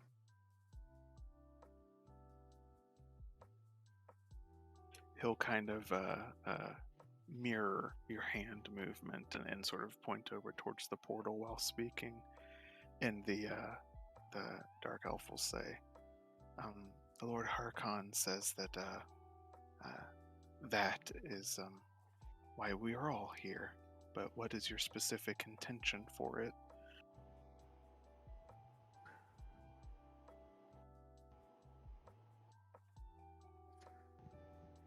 Well, recently there have been untraceable, or not untraceable, there have been demons that have walked into territories they shouldn't be from other territories they definitely shouldn't be.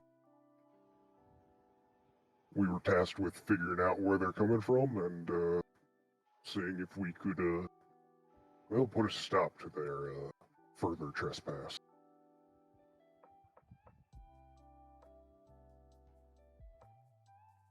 You get a pretty long response from the Infernalist. He's talking and chattering for a good couple of minutes, and at length the catfolk although looking scared as usual, will say,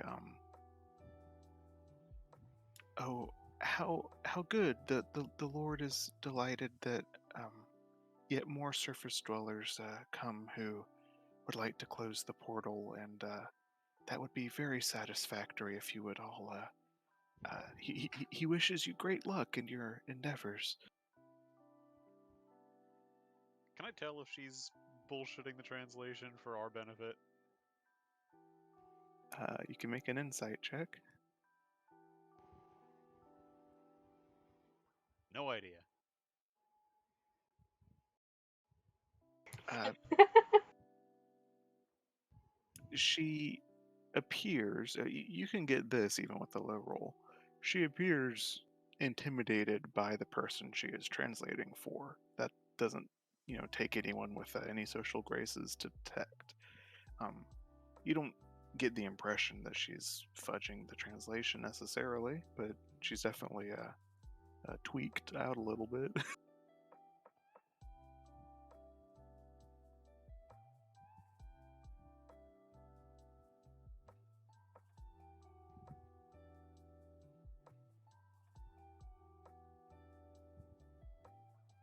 Well, I get the sense that we are not entirely welcome up here, but perhaps more welcome could be earned once we do something about the portal.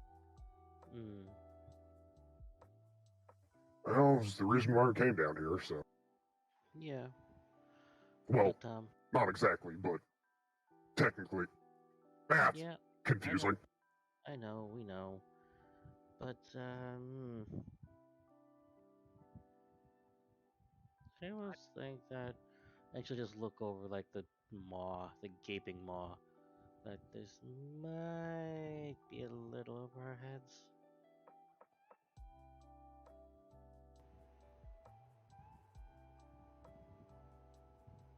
Just me? Okay. What, you've never closed a 100-foot wide rift into the abyss before? No, can't say that I have.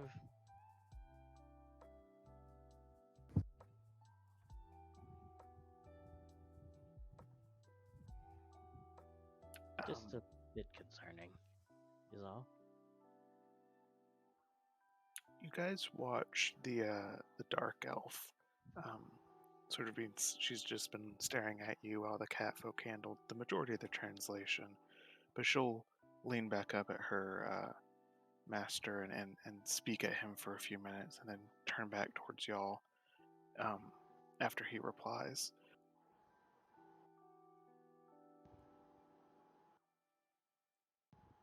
The Lord will answer your question in a moment.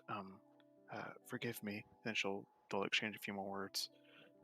He would like to say, and then she turns and like looks hard at the catfolk, who will turn away and sort of like hide her face.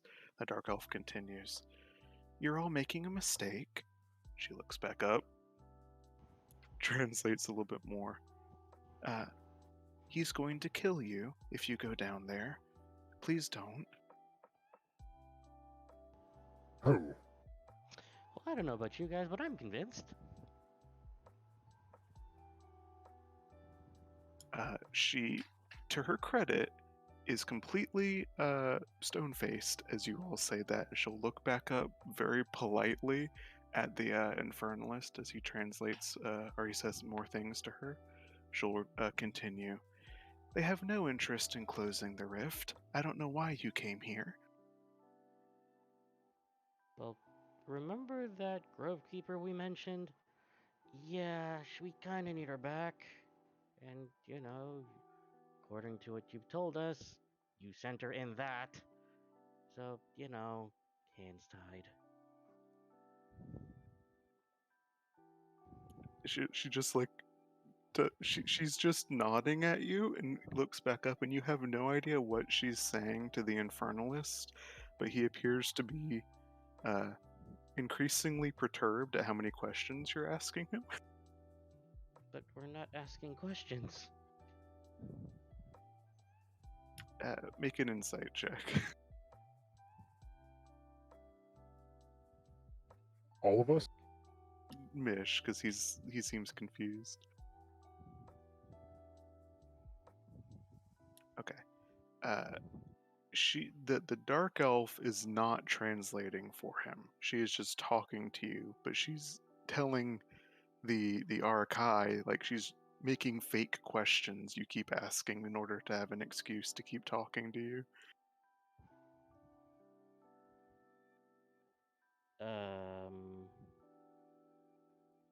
How did so like she's addressing the cat folk. So you are asking. Wait, hang on, wait. What are you telling him exactly? The dark elf looked back up at the infernalist and says a few things. The cat folk, who is sweating bullets right now, and her eyes are like wide as saucers, just says, she's been asking, uh, you guys have been asking for directions for the last few minutes now.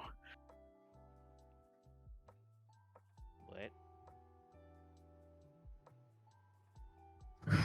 Is there something you want to tell us that you're using this conversation to kind of mask over? The dark elf, again, sort of deadpan, trying to show no emotion, just says to you all are going to die. Please leave. If you go into the rift, they will kill you.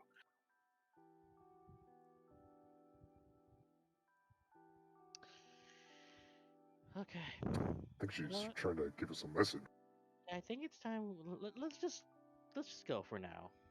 We'll talk more later. Okay? Okay. Come on. Let's We'll go. be back.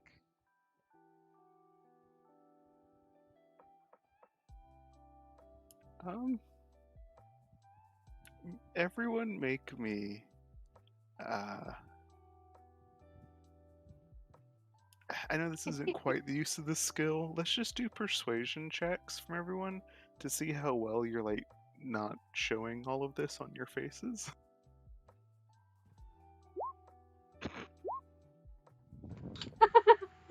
Oh, Mish. I told you it'd be bad.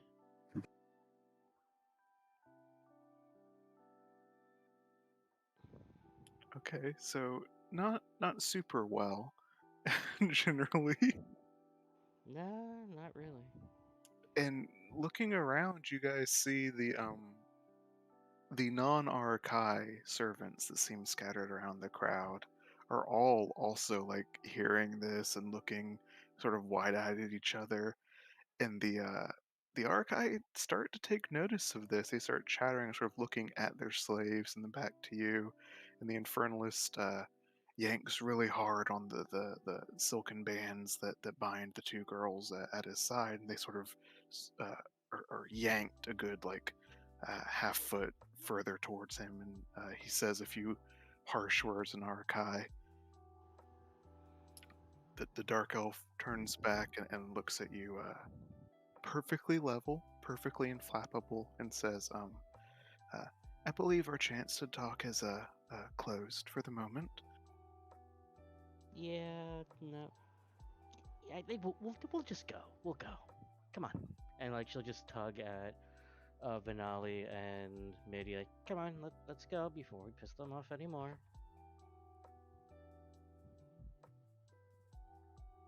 Don't worry, we'll speak again. It's Get- just going to be a minute. And then Mitch will just like pull out, I don't know, a cloth thing, just smack it. Vanelli over the head. No, we're leaving now. Say goodbye to the nice people. Yeah. Um, they both of them look up dutifully at the Infernalist as he says one final thing, sort of growling, and as they turn to translate, the catfolk girl will say, uh, the Infernalist wishes you a pleasant, and then the dark elf will say, completely cutting her off, tell Arjun that I'm okay. What's your name? And she doesn't answer. Well, can't Well, that was imagine there are too many our kind around, so I think he can probably get the message. productive. Let's go. You know we're not leaving, right? I know, but let's not piss off the official any more than we have to. Just saying. The question is, how are we going to get into that stupid portal when there's so many demons around it? He's like very much slow walking their descent back down to get as much of a not overhead, but you know what I mean, a good view of the area before they can't see it anymore. Well, if the camp wasn't full of slaves, I'd say try and bait the demons towards the forward operating bay. Mm.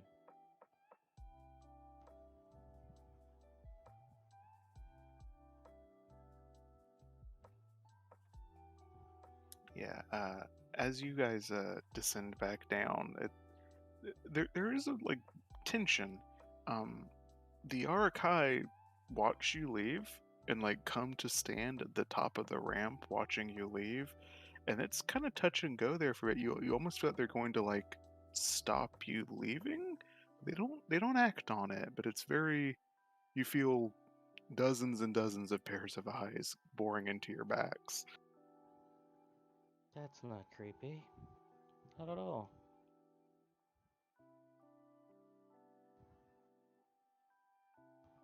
You know, you do raise an interesting point.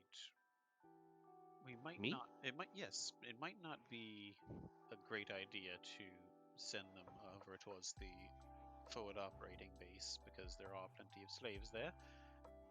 But if we were to somehow, and I'm not sure how we would pull this off, but somehow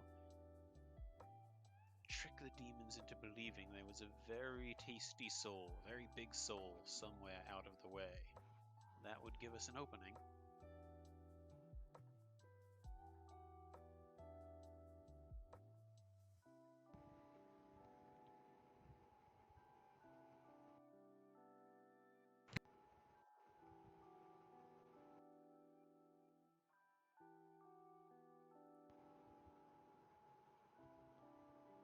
What, an opening to just rush in? Unless you have some other idea of how to get in there. It didn't look like there was going to be a path for us to sneak up.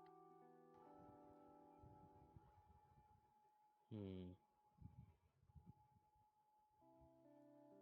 Yeah, I got nothing. I don't think any of us have been gifted with the ability to fly. Nope. Make me an intelligence check, Mitty.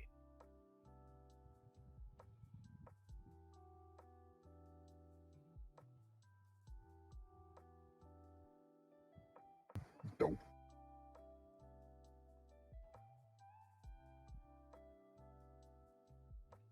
You also don't quite get any better ideas.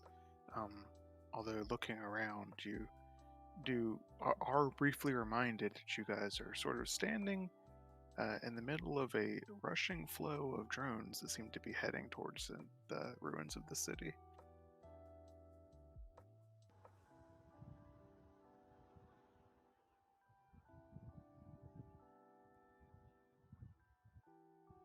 And the drones don't pay us any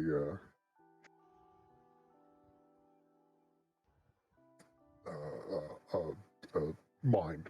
They just go around us, right? Yeah, most will like turn to like observe you, but they don't stop. I think if we were to collapse the ruins of a building down on top of a large group of drones, that would be enough souls freed up to draw the demon's attention. That. Or we could try and use them as cover. How would we get the drones to go anywhere near the portal? It doesn't look like they're going there. Oh, are they not going to the portal? That's my bad. No, they're heading into the portal. Oh, they're Oh. going. I thought you said they're going into the ruins. Yeah, so they're going into the ruins, which is where the portal is. Okay, I thought they were just like cleaning up the rubbly stuff or something, and not actually like going into the portal. From your vantage point, you didn't exactly see any drones like skydiving into the portal, but you did see them milling about next to the demons, and the demons did not seem to be attacking them. You got an idea? Well, it's not my favorite of tactics, but well, it is entirely possible that we could use them as cover, since the demons don't seem to be minding them any business, and hopefully, if we're lucky enough, we can just walk on through without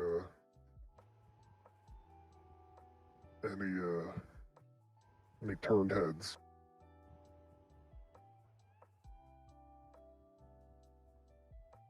I think if we were to kill one of the drones carefully enough, we could carve out its insides, and you could wear it as a coat of sorts. That's disgusting. Mitty will look at a drone, and then look back at himself, and look back at the drone. I don't think it'll fit. Yeah, unless you can cast Minimize on him.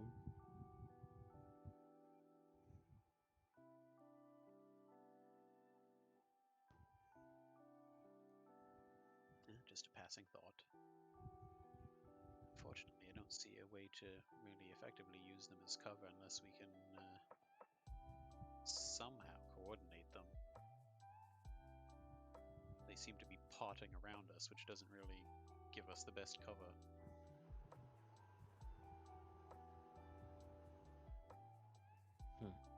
Make a religion check, Mish.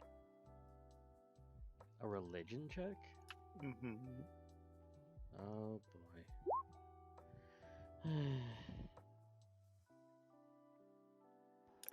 You were reminded because although that was a previous plan, Vinali did just say something about souls, and you know from your training and your theology that the demons, the only thing they really seem to care about is the soul. Mm-hmm.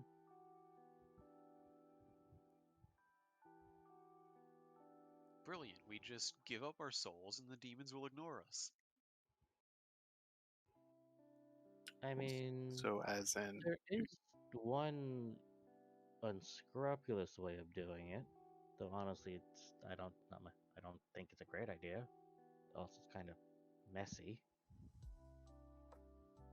But how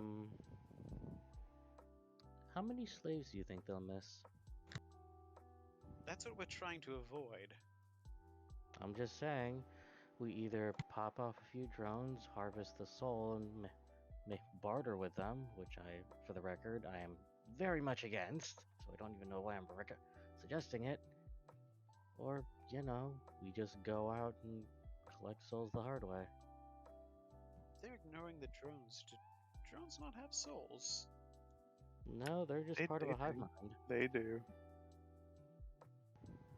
The drones emphatically have souls. Midi has killed and seen many of them.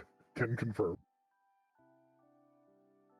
So maybe they don't care about the drones because the drones are marching where they want the drones to go anyway. Yeah, but here's the thing, if we try to follow that logic, well, we're probably gonna end up in the same spot, are we? Well, that's where we're trying to go. It's possible they may let us march into the maw of the portal if they think we've got nice souls and we're just being fed into it along with the drones. The downside is the moment we try to leave, they will probably be very adamant about blocking our exit. Yeah. Does Mitty know if the demons are able to like sense souls at all? Make a religion check too.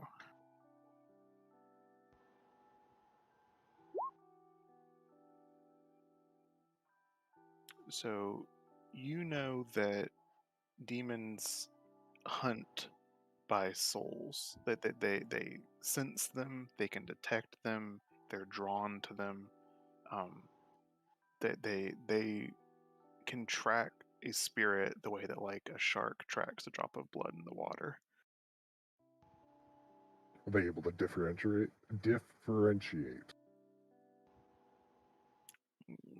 Nah, that's splitting hairs that you'd probably need to talk to like a demonologist to get a clear picture on. Hey, there was one back up there.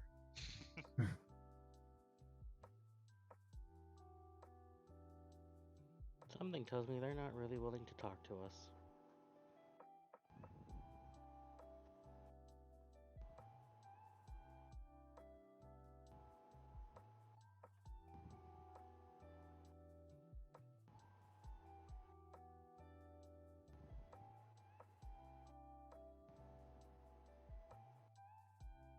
I mean,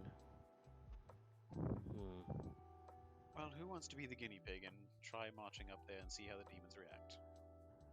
not it.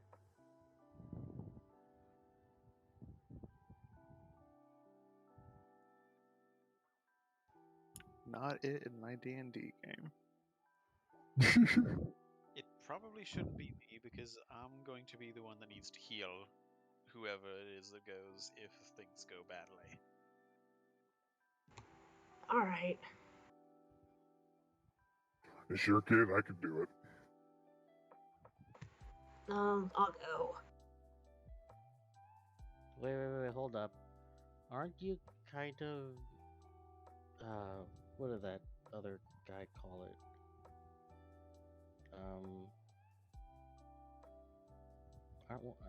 Given your situation, wouldn't you actually be exactly what they're looking for?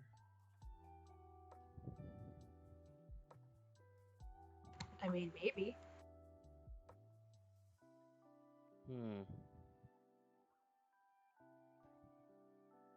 Just a bit concerned on that one.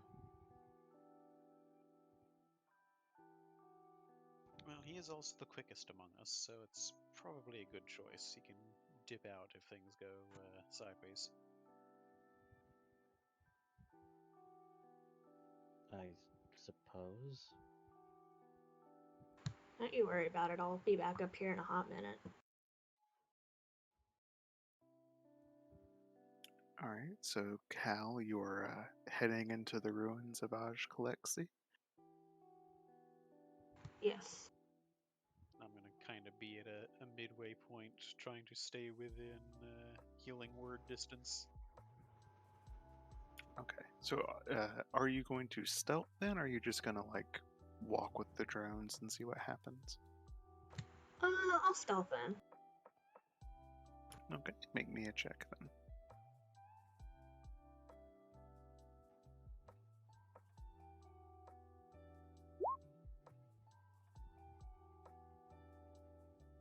Okay, not bad. You follow the drones for a point until you get to where you think there's a bit of rubble or debris that you can use to break line of sight and slip off the path. You sort of move through the rubble for a little ways, and after a point, Venali, unless you intend to also go in, or he will have to get out of range of you. I'll probably stop where I am then.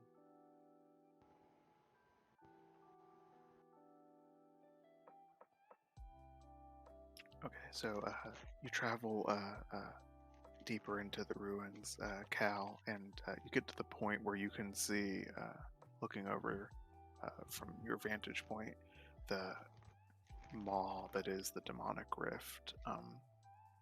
You can see it, the teeth, for lack of a better term, that are gently moving, sort of.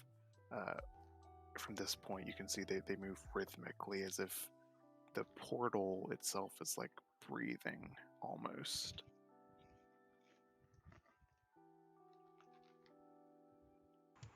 Okay. As you get up and around there, Can you roll just to see? Of course. Make a perception check for me.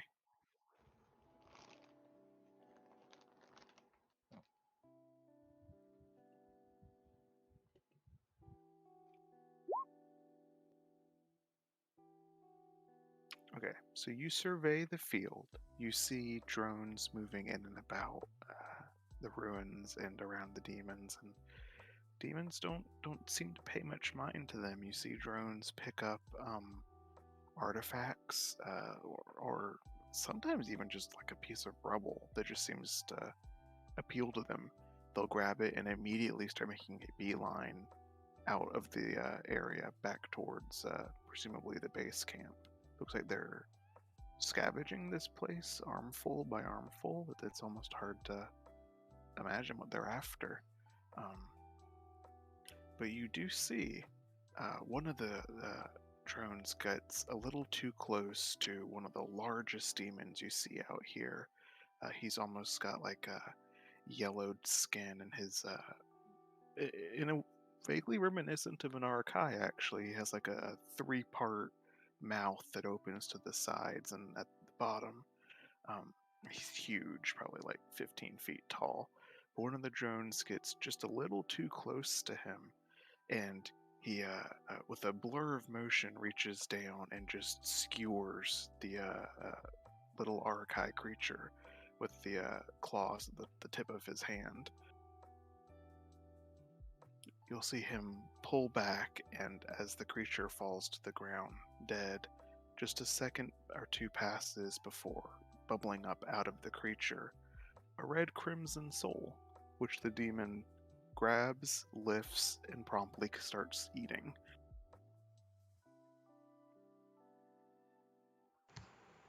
Okay.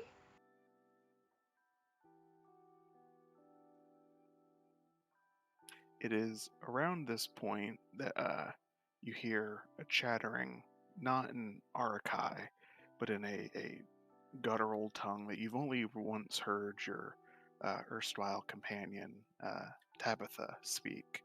And you look down, you see a couple of imp-like creatures that are staring directly up at you and talking to themselves.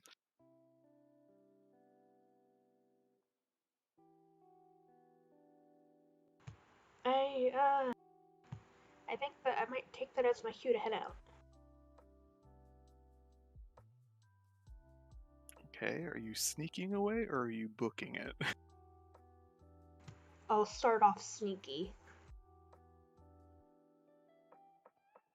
Okay, so you start to withdraw, you retreat a little bit. You see one of the imps, probably the boldest one, hop up onto the rubble you were on, sort of pursue you till you get far enough away that you just turn and bolt. And it does start to scramble further along after you, trying to fly on ineffectual wings.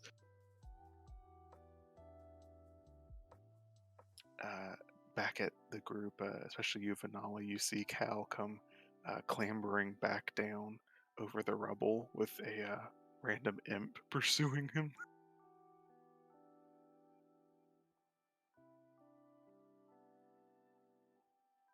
I will go ahead and fire off an ice bolt at it, and hopefully that will deter its pursuit. All right, make the roll for me.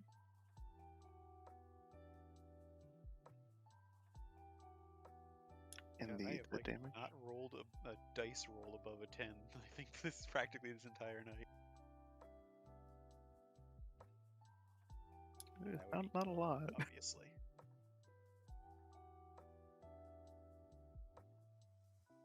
Okay, so you boop him with a little bit of ice, and the creature sort of turns and looks back down now at you and sort of hisses in its own language.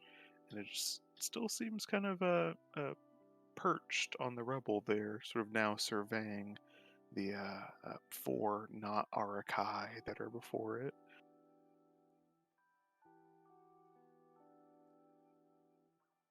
Is this the story point you're spending against us? No, well, yeah, kind of. But like, I did roll for it, and it got a natural 19 on the perception check to see you.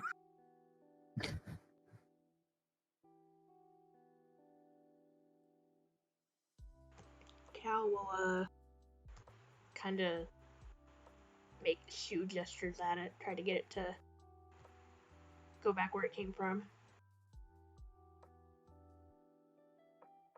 Cal cast shoe. Okay. And are the rest of you just gonna stand there? I'll attempt to give it a menacing glare. Is the imp just out by itself? Yes, for now. About how far away did Cal get pursued by this imp? Maybe 60 feet.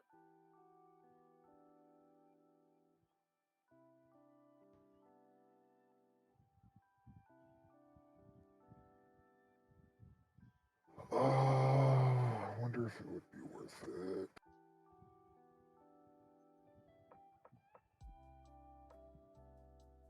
What are you planning?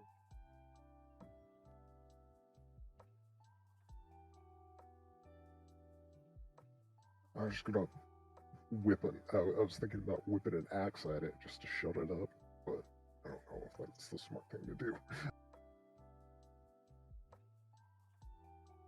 Alright, well, I heard shoe, so, Cal, make an intimidation check. I'll assist with that because I was also glaring at it. Yes, you can roll with advantage.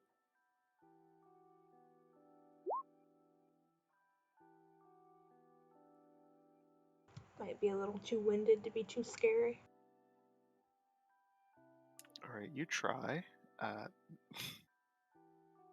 The dice are funny tonight. You try to intimidate it. The imp looks at you, cocks its head, and then does what you actually first saw in your first group fight together. The imp rear back and just seemingly spit up out of its throat a needle that's like almost a foot long, then just ricochets out towards you, and you reflexively pull back, and it just sort of comes and embeds itself into the ground right between your feet because it rolled a natural 1 on that attack.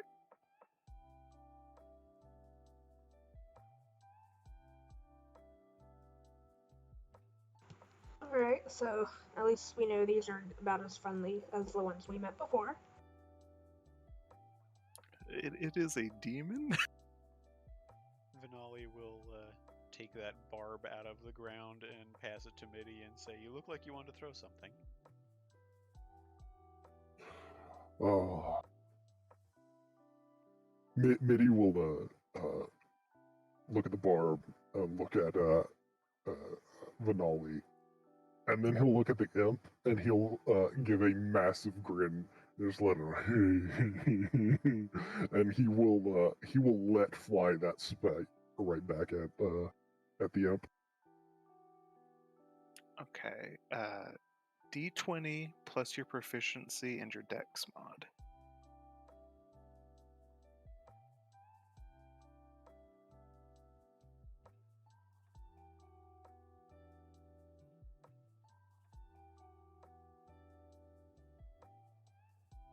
$14. 14. All right, yeah, that's enough to hit. What's your dexterity? Is it +1? +1. All right, so you throw the needle back at the creature, and you're not, Middy's not super proficient with ranged weaponry necessarily, but luck favors the greenhorn here as you put the needle back, and it just sort of like sticks into the imp's oversized childlike forehead, and just sort of its eyes cross as it looks back up at the wound.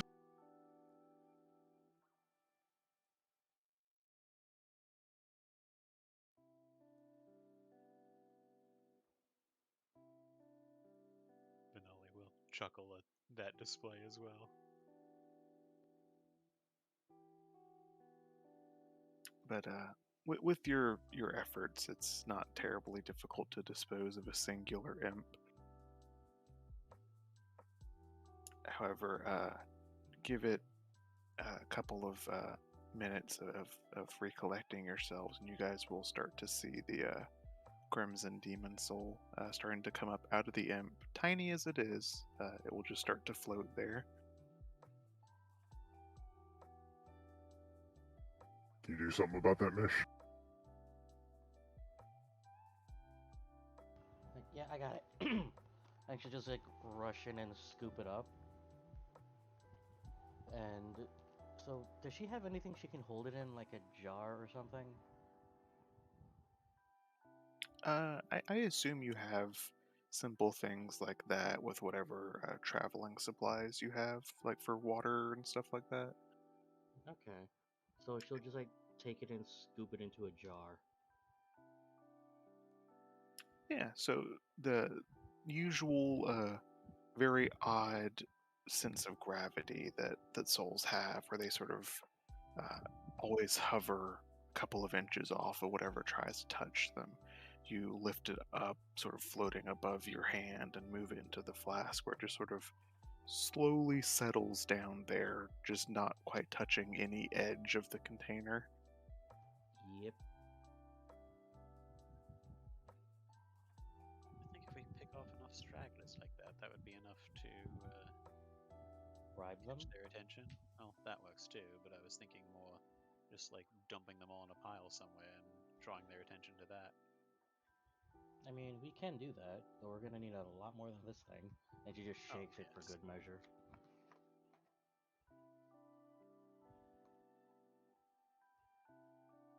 But Cal, do you share what you saw? Yeah, absolutely.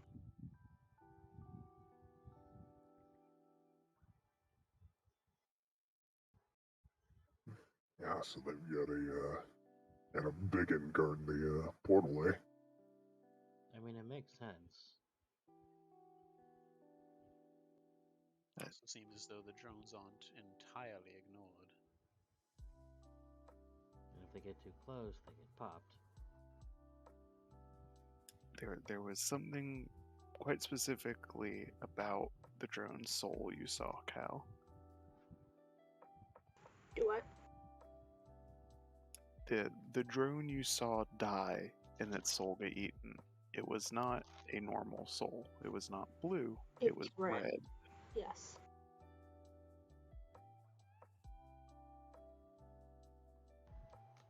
Wait, so these are demon souls?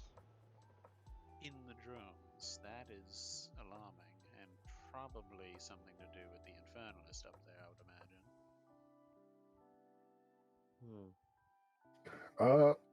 That doesn't. Does that sound normal to Mitty? No. Okay, Does Uh, it just I, making sound sure. good to Mitty? I think I had mentioned in a previous session that it would have been like easier for the Zoan tribes if the Arakai were either soulless or demons, but they normally bleed blue souls just like a normal person would.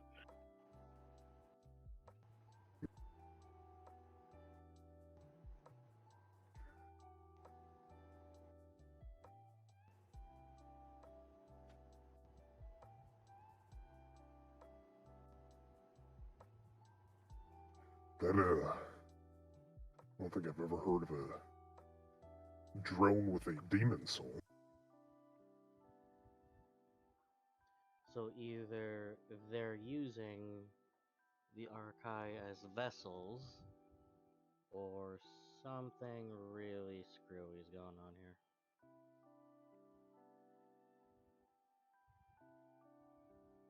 It certainly wouldn't surprise me if the very same people who created this bottle are still trying to use it for research rather than having it closed. Hmm. Whatever twisted experiments they're dreaming up.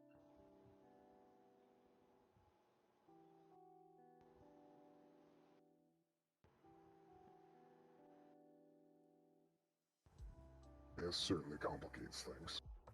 Yeah.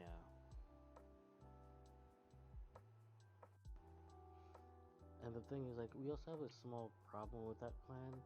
How are we going to convince, or how are we going to get Arkai to just wander too close for them to be slaughtered?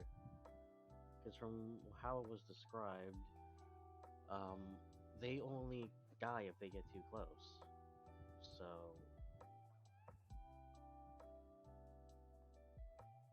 how are we going to convince them to get that close? Well, perhaps if we kill off enough of these imps, and we all just hang on to a few of their souls on each of our person, it would be enough to mask our own souls. Mm-hmm.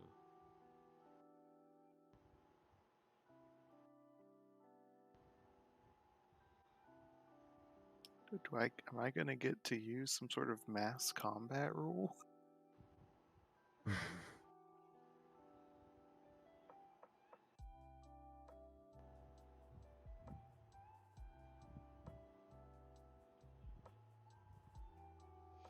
Well, what's the plan, guys? Well, that's the best I've got.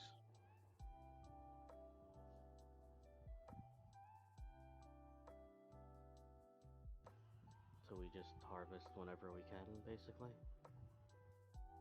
Goad out a few of the stragglers, a few of those easy to kill imps where we can, and once each of us has got, like, I don't know, 5 or so of those souls, hopefully, small as they are, there'll be enough to mask our normal souls. Mm. Certainly easier than trying to take on some of those big ones and harvesting their souls. I mean, granted, they'd probably yield more, but probably wouldn't be worth the effort. We do still need to get out of there once we're done, which this assumes that we're even going to survive whatever's down in there. That big one you were talking about, Cal, was it the only thing in the way? The only thing in the way? Yeah. Uh, Like, if that thing wasn't there, could you make a straight shot into the portal? yeah, I think so. Actually, yeah, you could.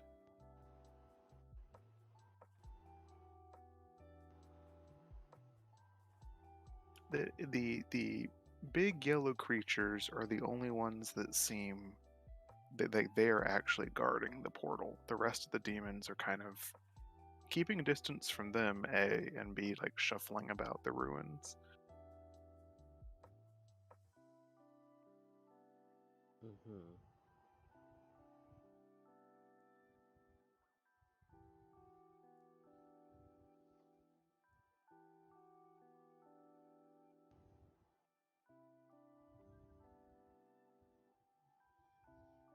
Well,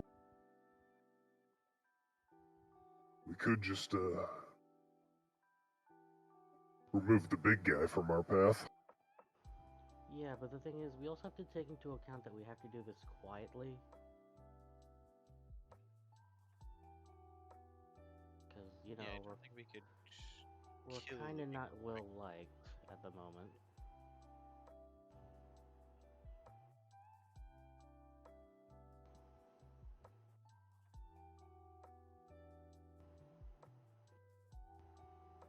Now that I think about it, knowing Mhm. that these are drones with demon souls and it's probably connected to the Infernalist experiments, starting to question exactly who they meant when they said that, quote unquote, they will kill us if we go down here.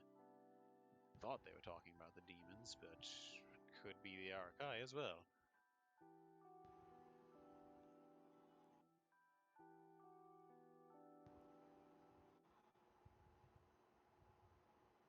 Hmm.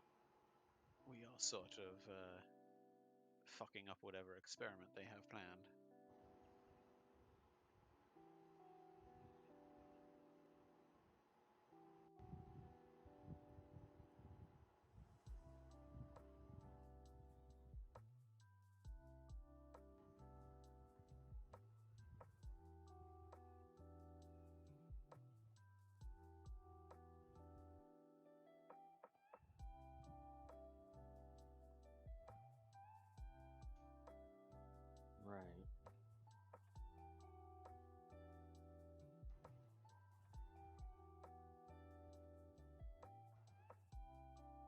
this point, what other option do we have? Like, in order to even get in, we have to fight through that. And unless you mean to take this directly to the Infernalists themselves. Are demons particularly smart? They're mostly instinct driven. Like, again, they only want this, and it's kind of disgusting. But, you know, when the little imps are nothing more than, I want to say, childlike intelligence, combined with the impulsivity. But, you know, an older a demon gets, the wiser they become. Like, for example, that big thing that Cal saw might just be a mindless brute, but it could also be scarily intelligent. I will correct you a bit. There have, how do I say this? Larger demons do to an extent get smarter. They do have a sort of like brutal cunning to them, if that makes sense. But they're never that smart, if that makes sense. So they're more instinct driven than anything. Right. They can speak. They have their own language. They are perfect fighters, but they're the canon D&D like arc demons that you like would come to expect don't really exist among demon kind as you know it. Mm-hmm. I'm just thinking if I were to drop a nice column of holy light on top of that thing, and I were to disguise my casting so as not to reveal myself, I could basically just keep it pinned under a proverbial giant magnifying glass.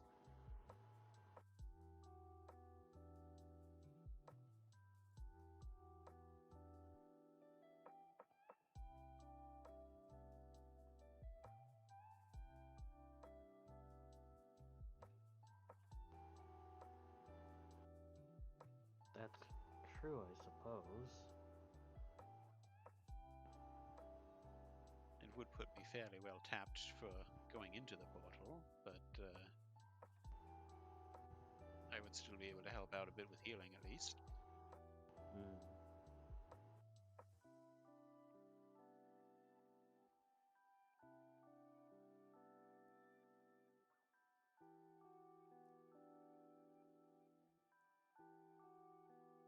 Should we do it that way?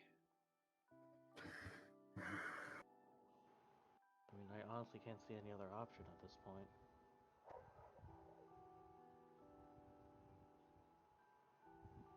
I think we just gotta let it rip, yeah. So, am I understanding that the plan is to pick off a few of the imps to get enough souls to hopefully let you guys get close without being detected, and then you're going to take on our big guardian demon?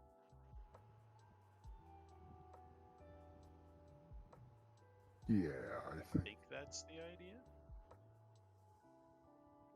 Although I'm not going to try and take on the big demon directly, I'm going to try to hide myself and subtle spell Moonbeam at it.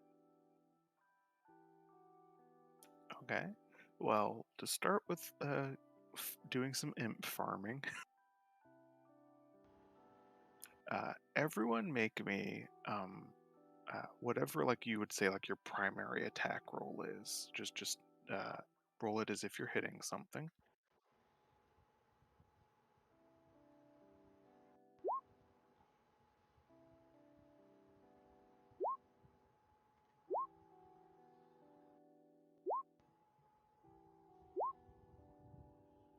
Oh, really pretty good from everyone.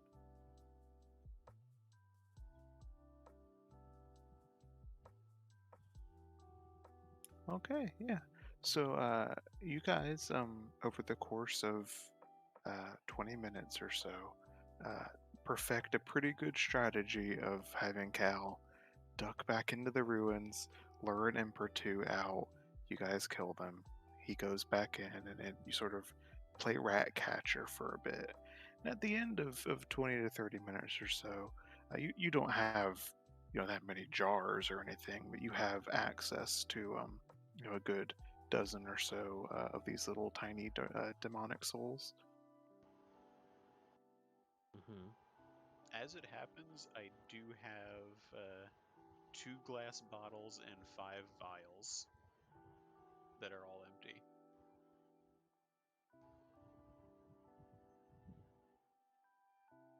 So you could at least put one into into a vial for each of you.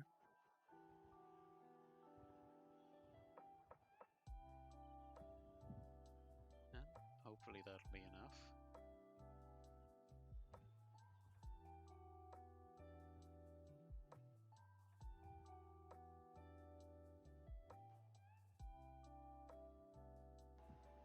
So everyone mark somewhere in your inventory that you each have a mm, just say like imp vial. Vial o imps. Oh god, that sounds horrible.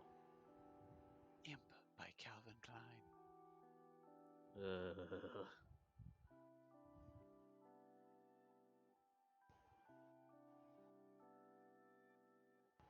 Right, and then you move further in, and I'll move you back to the rift map. I put you guys at the very, very top left.